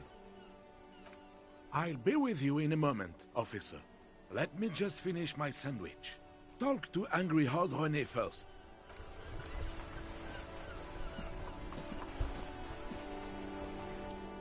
Have you no shame? Whining about your back every time you bring out the measuring tape. René, you're a man with a fork in a world of soup. Please, let's just try to enjoy the game, all right? Look, in his hand, going into his mouth, the sandwich.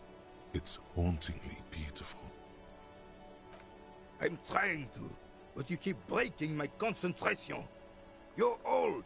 I can see that. We're both old. Now stop grabbing your ass like it's a girl.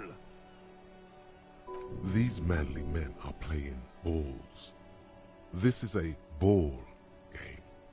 Grab a ball and play it. Don't ask questions. Shoot first. Ask questions never. No, you got this. There's the ball. You're the game.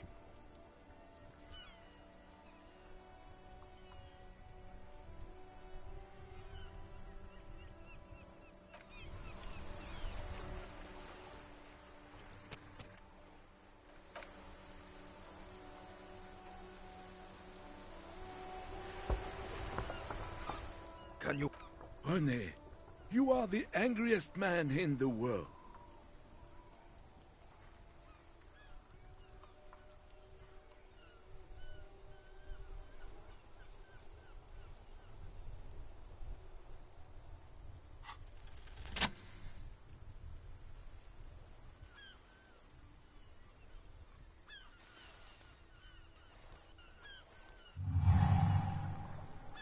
You are immediately surprised by the ball's lack of weight. No matter, you'll make it work. God, this is right. You feel the familiar tremble of excitement and adrenaline that precedes every victory. Time has frozen. The cold metal ball is surprisingly smooth against your neck. It has a pattern on it, probably a sponsored ball. Yours would only be covered with bumps of learning and scars of victory. Already, your muscles are adjusting to the weight, the nervous system calibrating, until you and the ball have merged into a single entity. The man ball is ready. A chilly breeze ruffles your hair as you stand there, feet firmly planted. All sounds, smells, even the wind, everything fades until the only thing left is the union of man and ball. West, in the Grand Couronne area, a sharp overhand left from Arsène Luc Edelbrock sends the Samaran heavyweight champion, Kostya Miasnok Kostanicha, flying to the mat. The crowd goes wild. Revachol loves her heroes. An embodiment of pure motion, a fine-tuned locomotor running at maximum efficiency. Behold the fear and confusion reflecting in the eyes of the two feeble geezers. They are in awe of your superiority. You are a god to them. Some would still say you're a cop, but I guess we're beyond that now.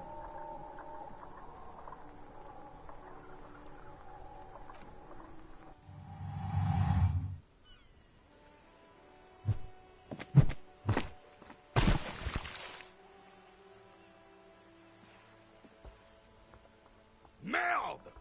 Bordel de merde! What the hell is your problem?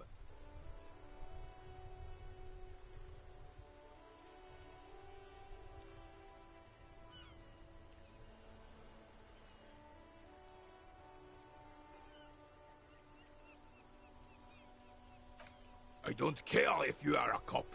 You do not just ruin someone's game. It's so goddamn disrespectful. A man his age getting worked up like that? Better watch that blood pressure. You vandalized our game, son. We can't play pétanque with 5 bull.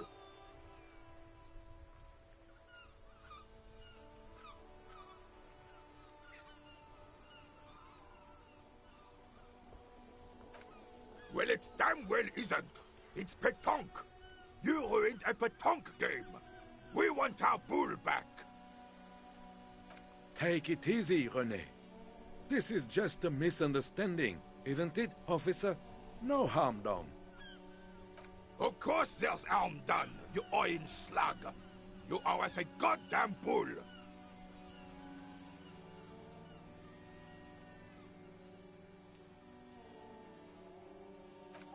Good. Mistakes are forgiven when men at least try to right their wrongs. I believe you will try. Now, why did you approach us? Just talk. It'll smooth things over. Old people like attention.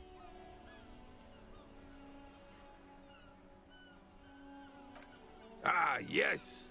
King Philip III, on his steed. A reminder of what Revachol once was. Oh, absolutely. At the mercy of a cocaine-snorting tyrant who emptied the treasury so he could sleep on a bed of gold. A superpower, feared and respected. A testament to what this country can be under the leadership of a true king. Someone who knows how to rule. Decisively, without fear of offending the sensibilities of the frail and weak-minded among his subjects. This is something the insurgents never understood.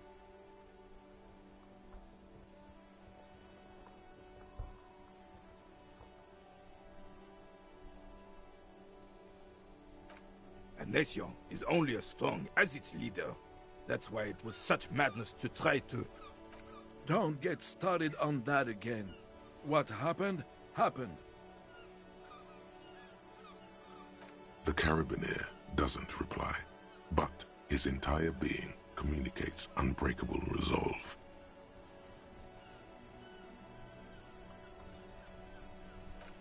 Right.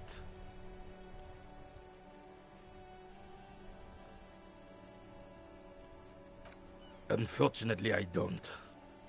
Unlike most of the locals, I have no qualms about assisting law enforcement, but this affair has passed me by completely. In Martinez, the Union is the law, so can you really blame them? Cop is a pejorative term. I don't have a problem with policemen. On the contrary, I admire the effort to bring order to our streets. If I knew, I would not be afraid to tell you. I simply don't. I'm an old man, not a coward. The daily business of the riffraff no longer concerns me. Yes, the terrain here provides an interesting variety to a familiar game. I do. Fire from heavy artillery. Heavy artillery fire, you say? That's the best kind of artillery fire. Very interesting. Why what? Because that's what happens when communists hijack your country, execute your supreme leadership, and turn your capital into a slaughterhouse. You use heavy ordnance to clean up your home.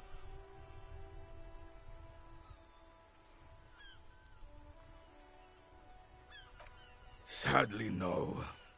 It was the foreigners who brought them to their knees. We fought valiantly. Too valiantly. So valiantly we got licked. Should have fought dirty, like they did with their suicide sex cult propaganda and mad anarchist women strapped to shrapnel bombs. We didn't though, and we lacked caliber. God bless him, but the suzerain's cannons simply weren't big enough.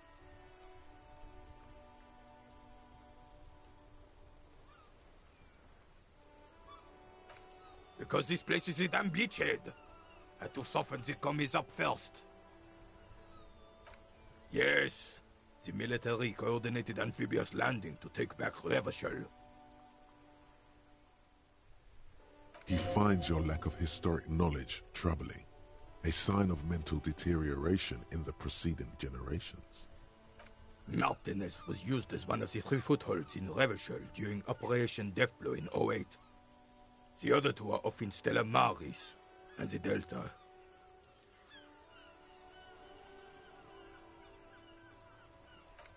This here is Blood Ground, where Coalition boots first made landfall and cleaned those rabid dogs out. Most likely, we're playing pétanque on their mangled corpses. Blood Ground. You got old René going there. Like he isn't hungry enough already.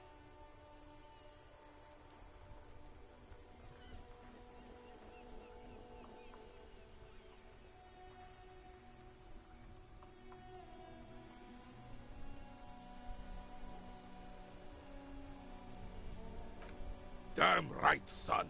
They lit the fire of hell on this city before they stormed it. And it worked, too. He approves of this radical approach, knows it was necessary. The rest of the city got cleaned up, but Martinez they keep as a monument. And now the Union Socialists are practically running the place. Well, it's your own damn fault. You, we, the Coalition, Revachol, whoever you want to blame, never finished the job. Officially, the party never surrendered. Of course they still hold influence. You don't even begin to truly understand the players on the table, let alone the specific circumstances surrounding the... What do you think?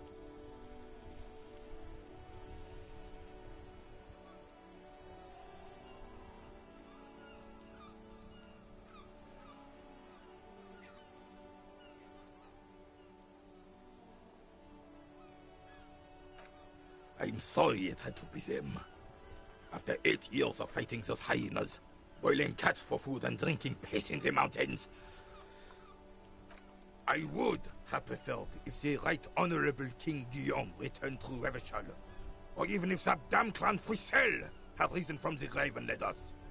Sadly, that was not the case. Instead, all that is just, holy, and beautiful in the world was wiped away, and now it's neon signs with toothpaste ads everywhere. Foreign influence peddling garbage and stupid music on the radio. This is just what the commies wanted. This was their plan all along. This is what they wanted to replace the role of the suzerain with. It doesn't. That was 100 years ago. It got nothing to do with anything. Damn Frissel. He was the king we couldn't protect. The Carabineers failed him, and the crown. He died in the hands of the Hyperlay, in a very public execution. He slouches as he says that. It makes him smaller, admitting they left the king to the mob. A true king in both blood and mind led Revachol before Frissel. He would have been better, but the damn commies drove him into exile.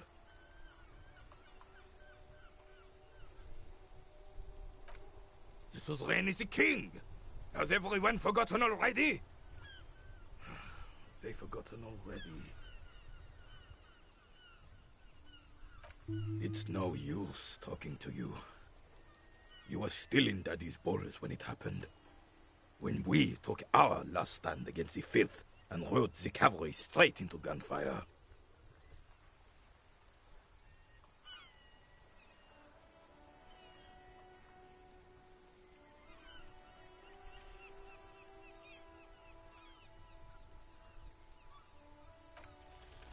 All you observe is a veteran refusing to let go of the past and his old uniform.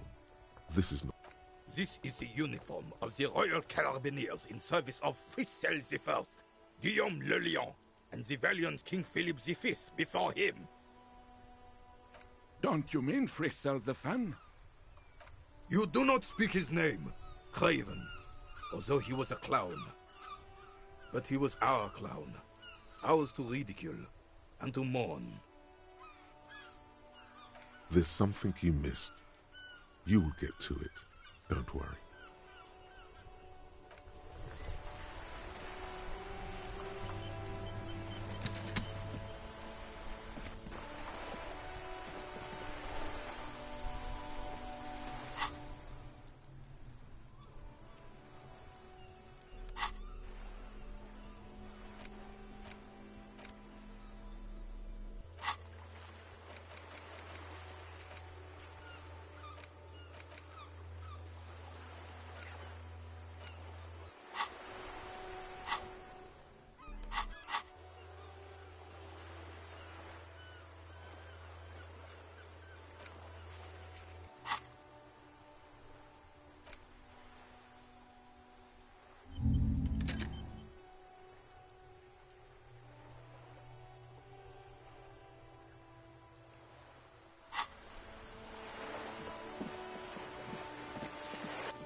This coin-operated viewer is facing southwest. Its coin slot is full of fossilized bubblegum, rendering the machine permanently inaccessible. A thick layer of graffito covers the lenses. You spell out the word Onuk written on the other side, with N and C scribbled backwards. Under the graffito, a sea of blues and greys appear. Behind the water lies a coast studded with concrete and reeds. On it, a church on stilts, lanky weather-worn wooden planks, an X-shaped cross topping its tower. Around the large wooden building you see chunks of sea ice gathered on the beach, and a small tent set up on the ice. The metal feels cold and wet under your palm. It looks unhygienic. Probably some kids.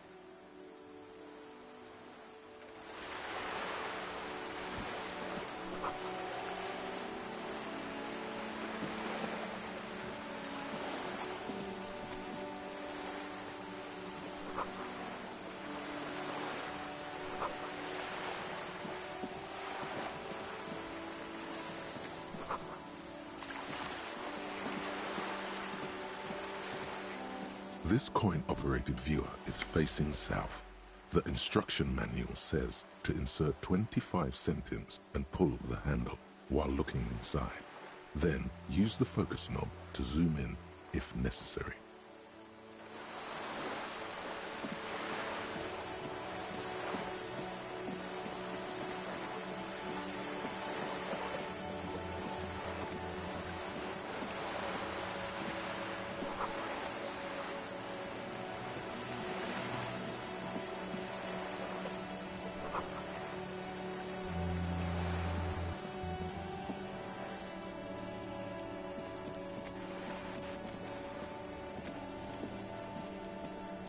This is a wall on the side of an apartment building.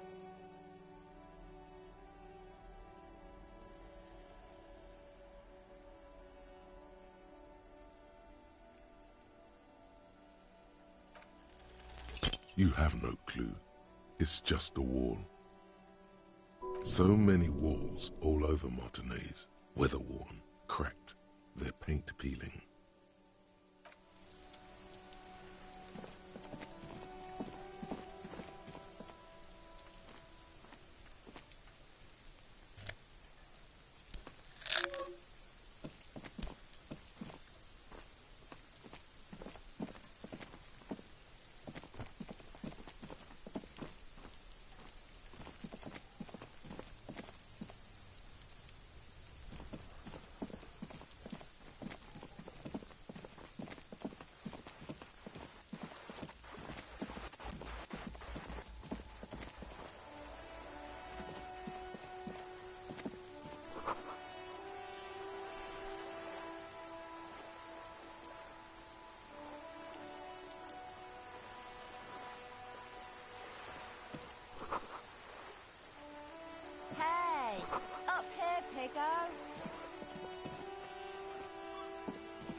A striking woman leans against the cabin top of her sailing boat, smiling as you approach.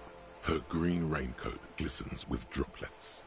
A silk scarf is tied around her throat.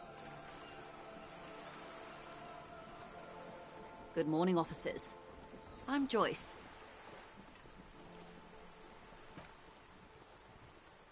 Joyce L. Messier. I represent the board of Wild Pines, the owners of the harbour. You gentlemen must be from the RCM.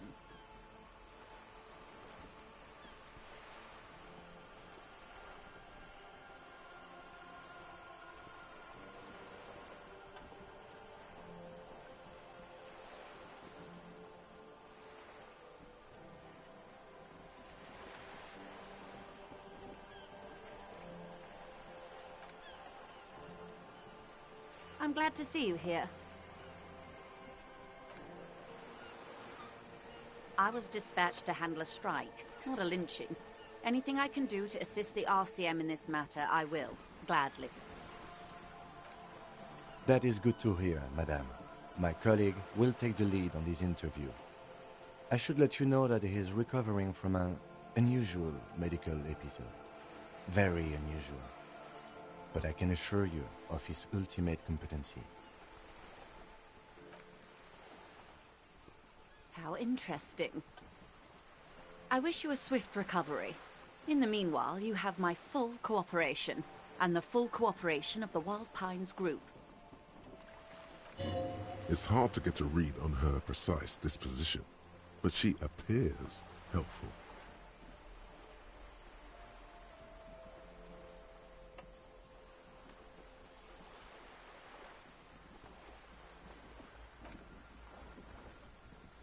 Why, yes I am.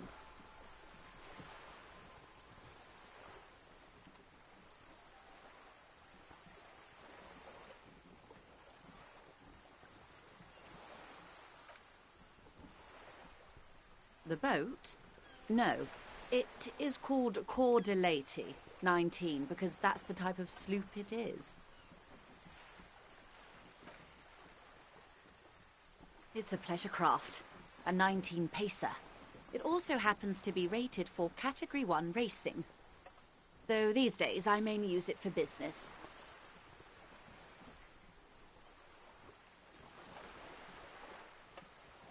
My sloop? I like it a lot. It's the eel's hips, baby.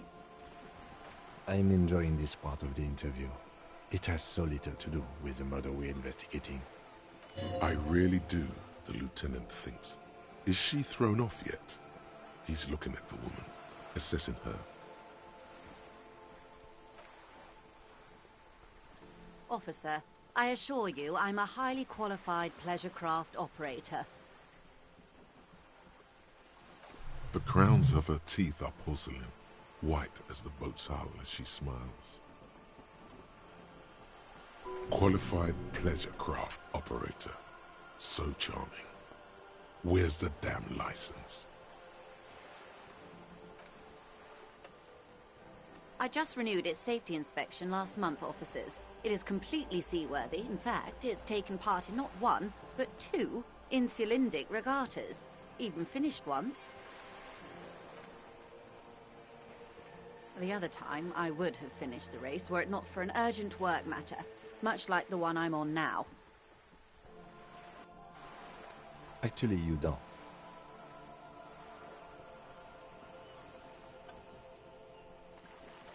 The Wayfarer Act specifically denies the RCM the authority to demand anyone's operator license. It's a little-known fact among us law officials.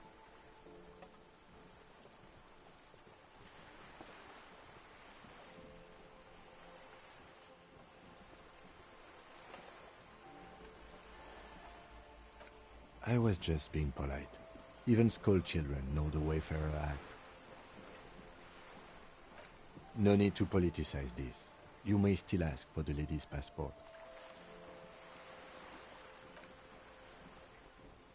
Of course.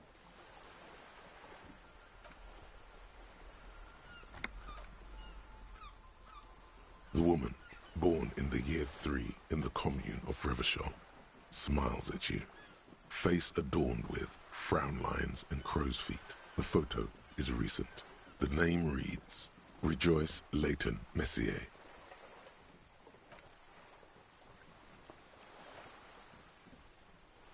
Joyce is much more efficient. My husband is. I have dual citizenship. A Vespertine is handier when traveling. She nods and returns the plastic bag to her coat.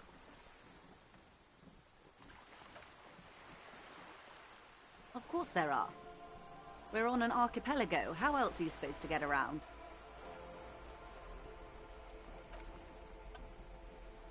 Yes, we are. We are on Le Caillou.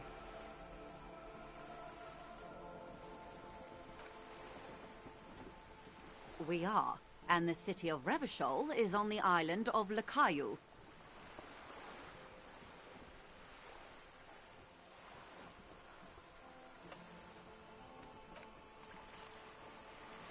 I haven't seen anyone else drive a souped-up Capri Kenema motor carriage either.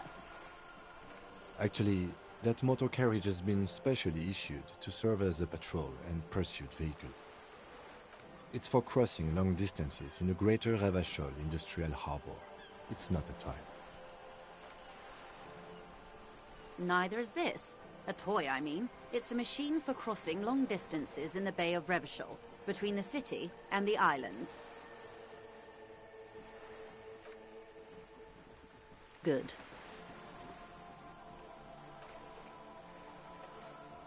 What we do. I'm afraid I don't speak for Wild Pines as a whole. It's a giant undertaking. The Pines' core competency is logistics. Container shipping, freight, that sort of thing. See those airships there, blinking? Those are the shipping side of things. And that is the terminal. Another subdivision deals with energy, oil and gas exploration, offshore platforms.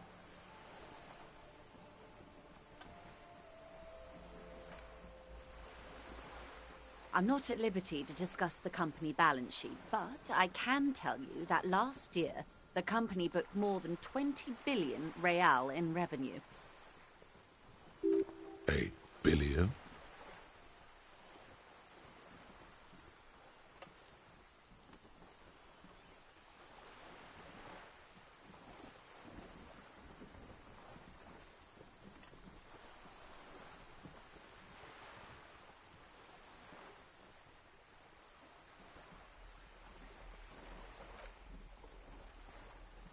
It's a number, officer. A big one. It's made of 1,000 millions. A million is made of 1,000 thousands.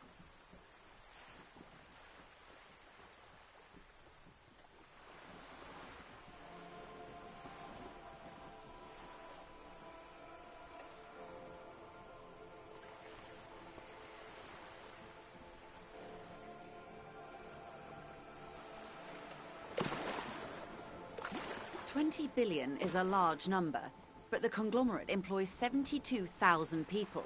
They all need to be paid. Then there are capital improvements, interest payments.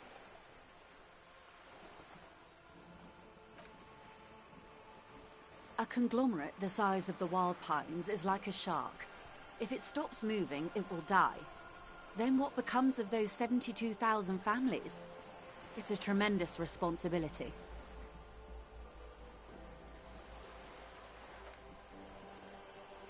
They started as an exploration and cargo fleet conducting trade between the Samaran and Insulindian Isolas 250 years ago, when pine ships explored the South Seminese and charted Lomantang on behalf of the suzerain. Centuries of care, deliberation, and madness have gone into this endeavor. Vessels pass through the great unrest to re-emerge with apricots in tow. The logic of the system is totalizing. It's taken everything from its employees to build it. You mean aside from being the terminal's legal owners, who are responsible for moving 8% of the world's cargo?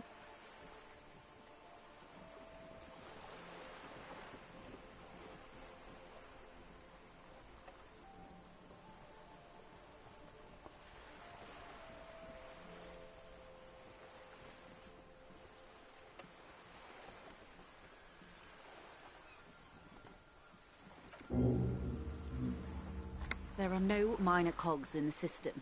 Each terminal must be accounted for, lest the entire system break. Every hiccup in such a system means thousands lose their jobs, the world over. I'm here to assure that doesn't happen. With your help, hopefully, says her warm tone.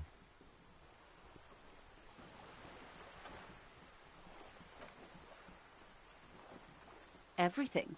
Right up to, but not including, trade secrets. First, you'd have to repeal the Emergencies Act of Trade in Aliments. That gives me the right to silence. It's quite the octopus.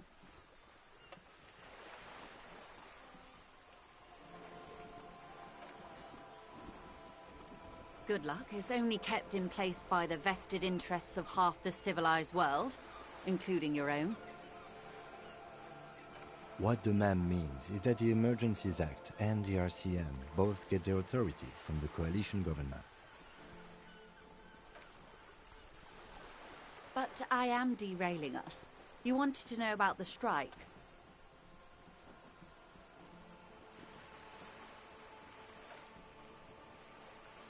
I believe the official title is Senior Labor Negotiator. In practice, I'm a grocery clerk. I relay the union's demands to Wild Pines and return with Wild Pines' counteroffer. And how are the talks going? They're not.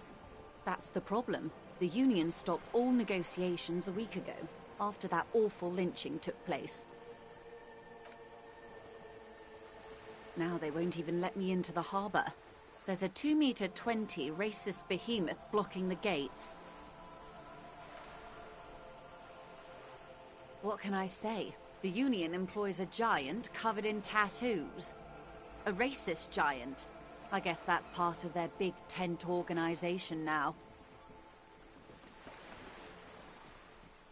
Let's say I was not making the kind of progress I'd hoped for when I first arrived. And when did you first arrive? I arrived 3 weeks ago. Yes, in the middle of February. The bay was still partially frozen then. I prefer to do these things on site, like the RCM. But the strike began in December. I wasn't the original negotiator here. I took over after Mr. Gaumont hit a wall with Mr. Clare, the union boss. Mr. Clare refused to speak with Gaumont despite concessions he'd granted the union in prior negotiations. This isn't the first time the union has gone on strike? Heavens no. There have been 2 prior strikes. Both times the union won significant concessions, including overtime pay and a medical plan. This time their demands are more, I guess you could say, aggressive. Mr. Clare told him to... how did he put it? Fuck off, midget. Gaumont is short of stature, you see. Yes. Keep in mind, this is a negotiator Mr. Clare has worked with before, and who was more than fair with him and the union.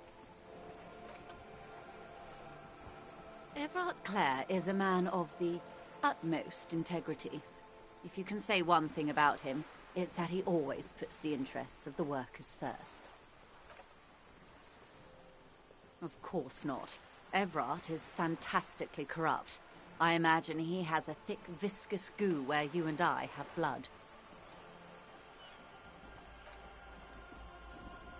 He is the most corrupt individual I have ever seen, and I deal with men like him for a living. If there is anyone more venal, more irredeemably nepotistic, then it's his twin brother, Edgar. Yes, Edgar looks exactly like his brother, except for that lazy eye. He also talks exactly like Everard does, and when one's term as foreman is up, the other takes over. It's how they circumvent the term limits, you see, with a funny little switcheroo. While in office, they've embezzled God knows how much of their workers' dues. The Débardeurs Union was once a perfectly normal institution. 20 years ago, anyway. It must not have been easy to establish under the Emergency Act, but they did it. I can respect that. Organised labour at its best, as they say. Then something happened in the local chapter elections. The brothers Clare came and transformed it into a... how do you say? A mob. The Débardeurs are a crime syndicate. Sad as it may be, I suspect we'll be forced to cooperate with them. Refreshingly honest, officer. The company has tried appeasing in the past, but I'm afraid our concessions have only emboldened Evrart and his brother.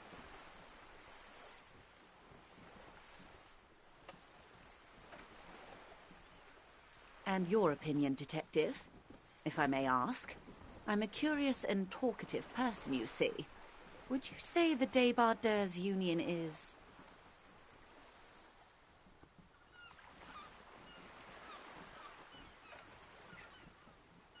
Thank you for being candid. Sadly, Wild Pines have cooperated with what amounts to a crime syndicate for 2 decades. However much you feed the wolf always hungers. There are leaflets everywhere, and banners. What did they say again? Oh yes. Every worker, a member of the board.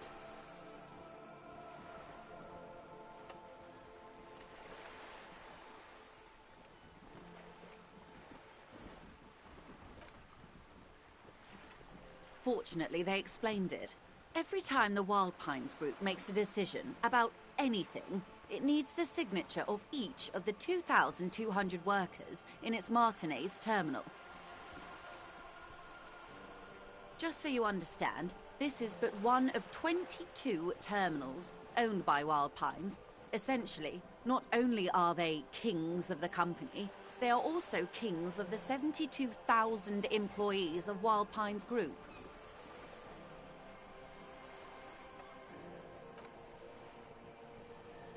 That may well be.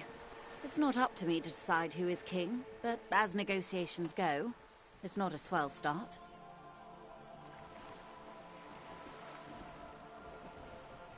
I'm not sure. Naturally, I assume that was just their opening position, a hard-nosed tactic with a side of mockery. But there's been no follow-up, just the same nonsensical slogan repeated over and over again.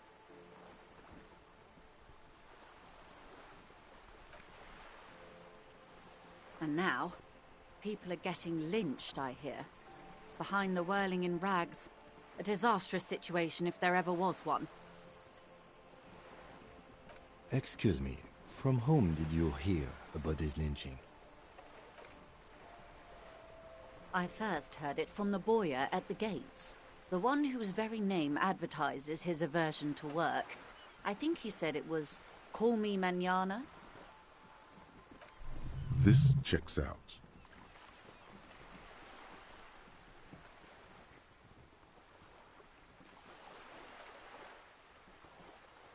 The scabs?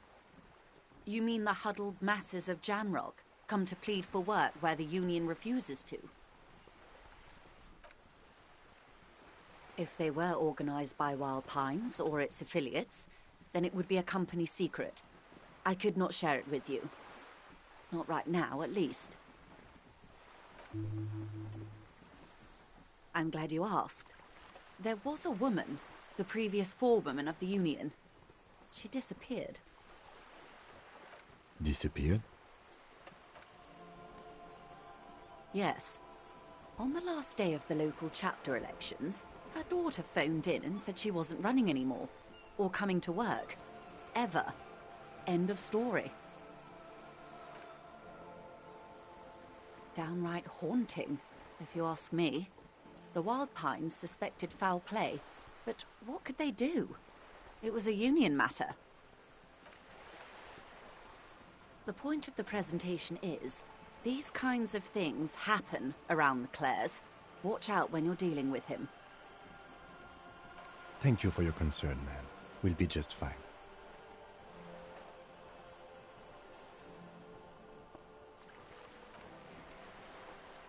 Of course. How else can I help?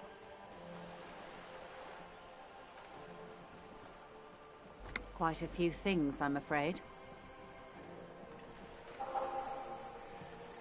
The information I'm to share with you includes sensitive trade secrets. For the sake of my employer, I have to ask for your names and badge numbers.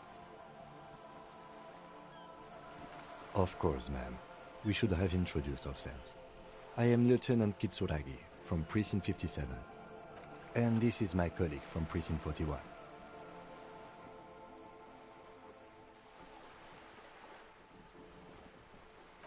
He looks at you expectantly. Then it dawns on him. How curious. Why is that, Detective?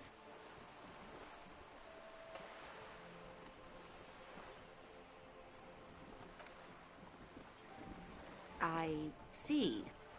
So, are you saying you lost your badge during the course of this episode?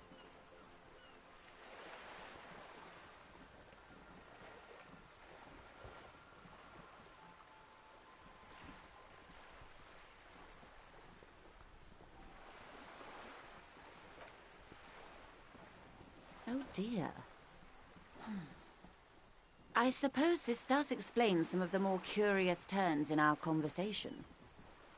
As I said, ma'am, his technique may be very unconventional, but he is an officer of the RCM.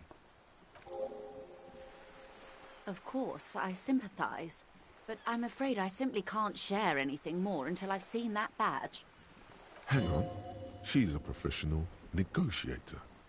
She should be open to some sort of mutually beneficial arrangement.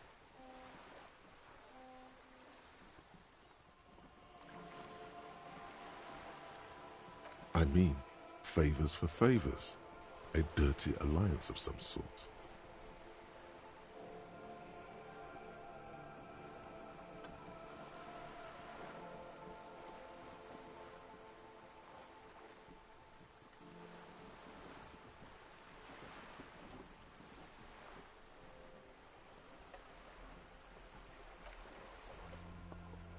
Of course. But before we do, officers, let me be perfectly clear. The situation is extremely volatile. The sooner we can speak about this lynching business, the better for all of us.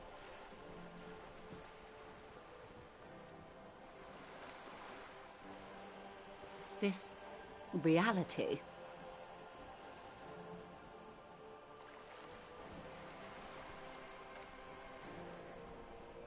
Ah, yes, the episode. Sounds like an acute case of encephalopathy, now that I think of it. Don't be phased, madame. He functions perfectly well.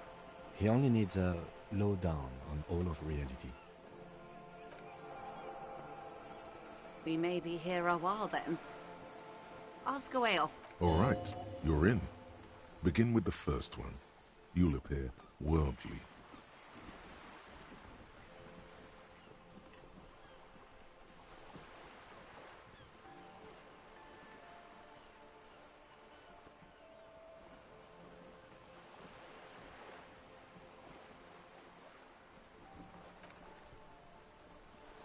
We're in Martinez. A casual term of endearment popular among the 50-plus crowd. It's a disco holdover, pay it no heed.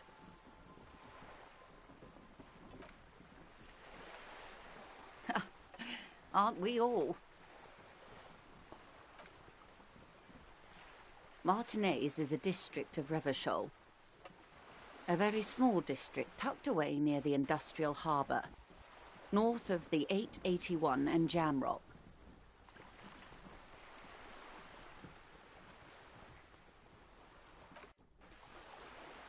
You would be excused for not knowing about it.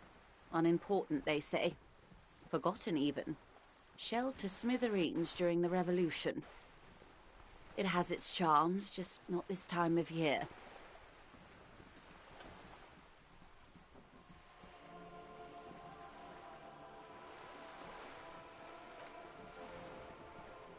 I'm not a good ambassador. I've only been here once before, as a teenager. Not a lot has changed. There are ruins, a terminal, fishing boats, reeds, boys with boxy shoulders.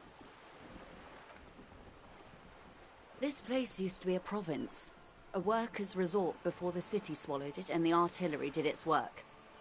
The reeds are the real star of the show here now.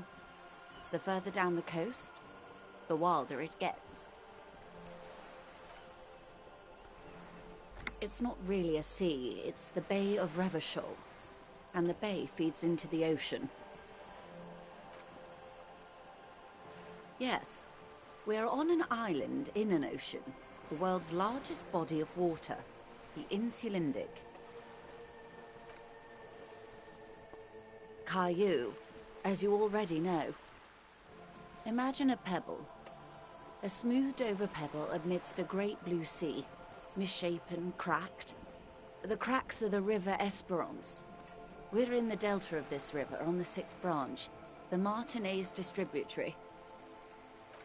It is clear this pebble is of enormous value to her.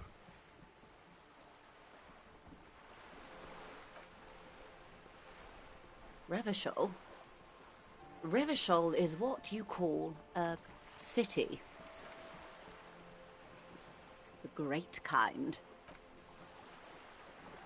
History detective. They built this city to resolve history. Our part in it, at least. Our centuries.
The nations of the Occident, or migrant workers from Semenine and Ile Marat, depending on your creed.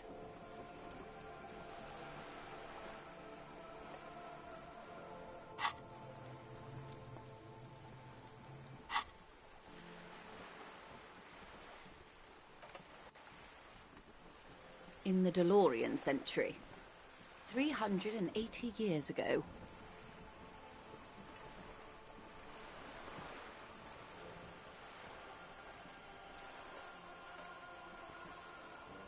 They say it's where the terrible questions of our time will be answered. The tensions are highest, the fault lines deepest.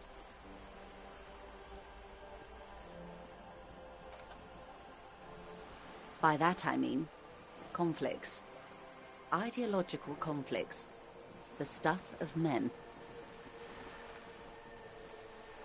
We are standing on a fertile, self-sufficient island able to sustain up to 200 million people in the middle of the Insulindic Ocean, the world's connective tissue. It's where the money is.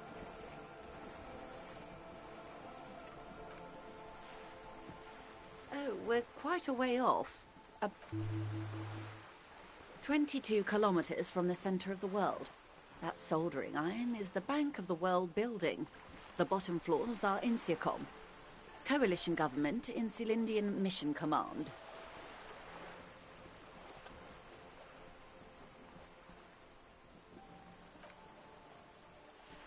Silence. She lowers her hand. The water, the light. It's as though you're seeing it for the first time.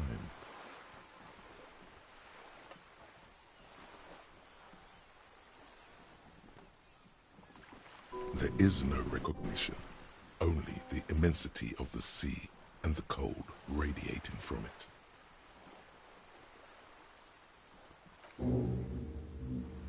She observes your eyes scanning the horizon, then breaks the silence, slowly.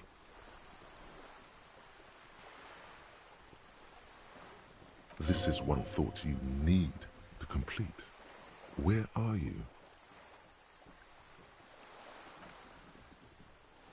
Was there something else you wanted to know? I remember... Informative. Thank you, ma'am. I'm sure my memory-impaired partner has many more questions to ask, about even more fundamental aspects of reality. Might I suggest not asking them all right now? Madame Messier will be here later too, and tomorrow. Isn't that true, ma'am? Absolutely. My commitment here is long-term.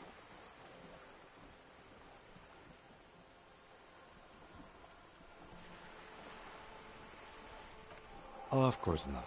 You are already diligent for getting this far, and diligent boys remember where they left off. Indeed. I'm always at your service.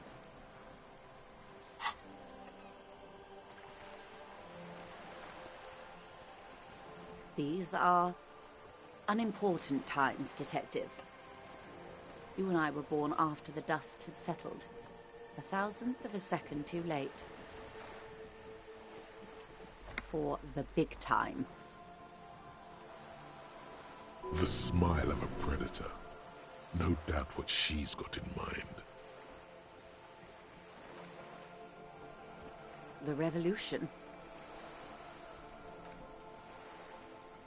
It's quite easy. Every 100 years or so, our species gets together to decide what's next, who gets shot in the head, and who gets the mineral rights. It's a real kerfuffle. The turn of the century revolution?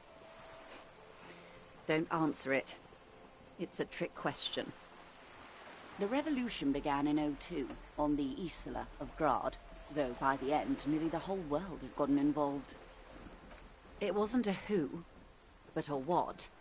A pandemic of Zarat, a particularly virulent prion disease, which the authorities in Grad proved unable to contain. Then Marzolf came along and overthrew the government. It made people overthrow their governments. Of course not. It was a highly infectious microorganism that destroyed brain tissue. The actual causes of the revolution were material. The pandemic only provided the spark. From Revachol and Grad? Not far. The world managed to cauterize itself. Mazov's government was overthrown in '08, and the coalition crushed the Revachol commune 2 years later. It was the end. Why? You and I, officer. Our lives in the zone of control. A city-state divided into free market zones under the everlasting interregnum of the Coalition of Nations. And you, of course, the citizens' militia. The clatter of typewriter keys fills the main hall of the reappropriated silk mill. Precinct 41. Chad Tilbrook presses enter. Outside, Officer Elfboy Williams slams the door of an armored motor carriage. The zone of control is the third incarnation of Revachol, after the failure of the suzerain and the commune. Modernity. They developed the marvels of the inter-easlary communication, telematic milieus, radiation, colored plastics. Meanwhile, in Revachol West, the aftermath continues for the 5th decade. 43 years. Hard to fathom, I know. The 20s saw a decade of urban war, west of the river leveled, offshore platforms in flames. Still, it's regarded as an improvement on what came before. '08 to '19 was simply hell. The 30s? Things settled down in the 30s. Revachol East transformed itself into the world's largest tax haven, with the international community's blessing. For the first time in a long time, it seemed like things were going somewhere. No, it was a market mirage fueled by cocaine and quantitative easing. The 40s dispelled it like a cold splash, an Isla-wide hangover, you might say. And welcome to reality, baby.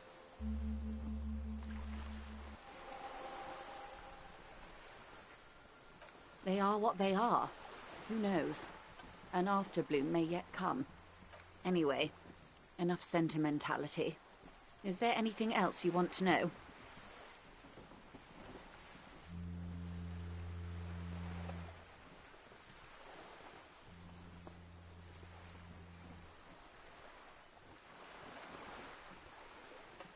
Glad to have been of assistance. The little that I know. Anything else? Is what you want to say, but it isn't that easy, is it? What is this? An athletic challenge? Scream it from the top of your lungs immediately. Show that asshole. Look at that lady. Take a gander. Squint your eyes, bub. A well-kempt, yet tastefully short bob of dark hair. Despite the first hints of grey, she's elected to keep it au naturel, shaped into a permanent wave, late 40s style. While dull orange pearls hang from her earlobes, red from the cold, her light green eyes scan you, full of knowledge and worry, wealth and all its possibilities. Now look at you, you misery-clad simian. Barely able to tie your own laces. Your armpits are lakes. A scythe of booze precedes you. Your hair sticks to your forehead, and your underwear feels uncomfortable. You're poor. Poor as balls. You can't ask this person for money. You're too...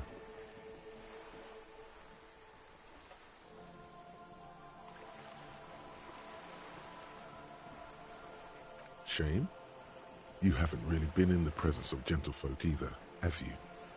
What shame is there to be felt in front of these dock workers, cops, and hotel clerks, but to belittle yourself in these eyes of Odinil?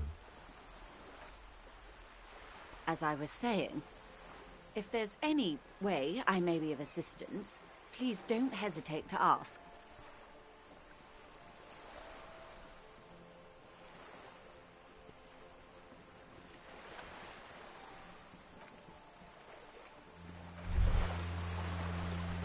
It's clear you like the hard stuff, Brota.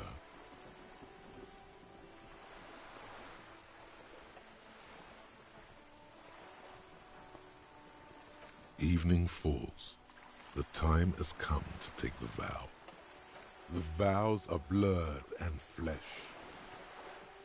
Lower intestine, the term is metabolic and circulatory system. Fascism, Brota. Many things, but it's mostly about trusting your gut. Who does your gut tell you is the source of Revachel's problems?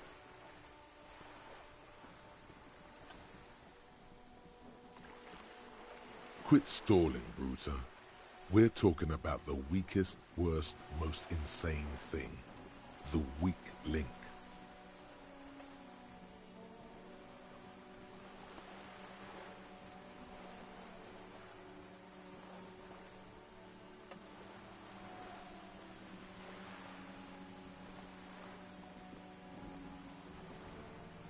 Yes, them, but also Women.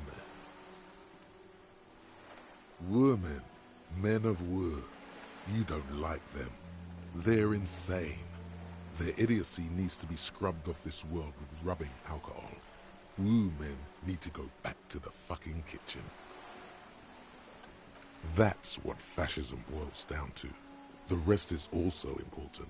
But the main thing is that women need to know their place. Stomach truth. You're having a stomach truth. Because you've said the hard things that others won't say. The good things, you've said them many times.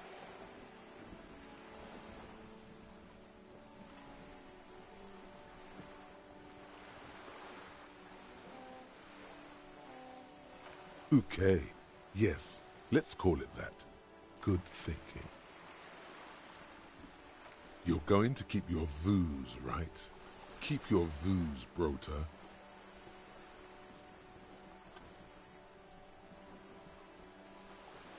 There's a slow, painful growl somewhere in your intestines, knocking on your alcohol-engorged liver. It is one of betrayal and disappointment.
sight of bullet holes stirs something in you, making you forget the lieutenant's surname. The faded marks are too degraded to draw any forensic conclusions. Just chips in the sandstone. Where?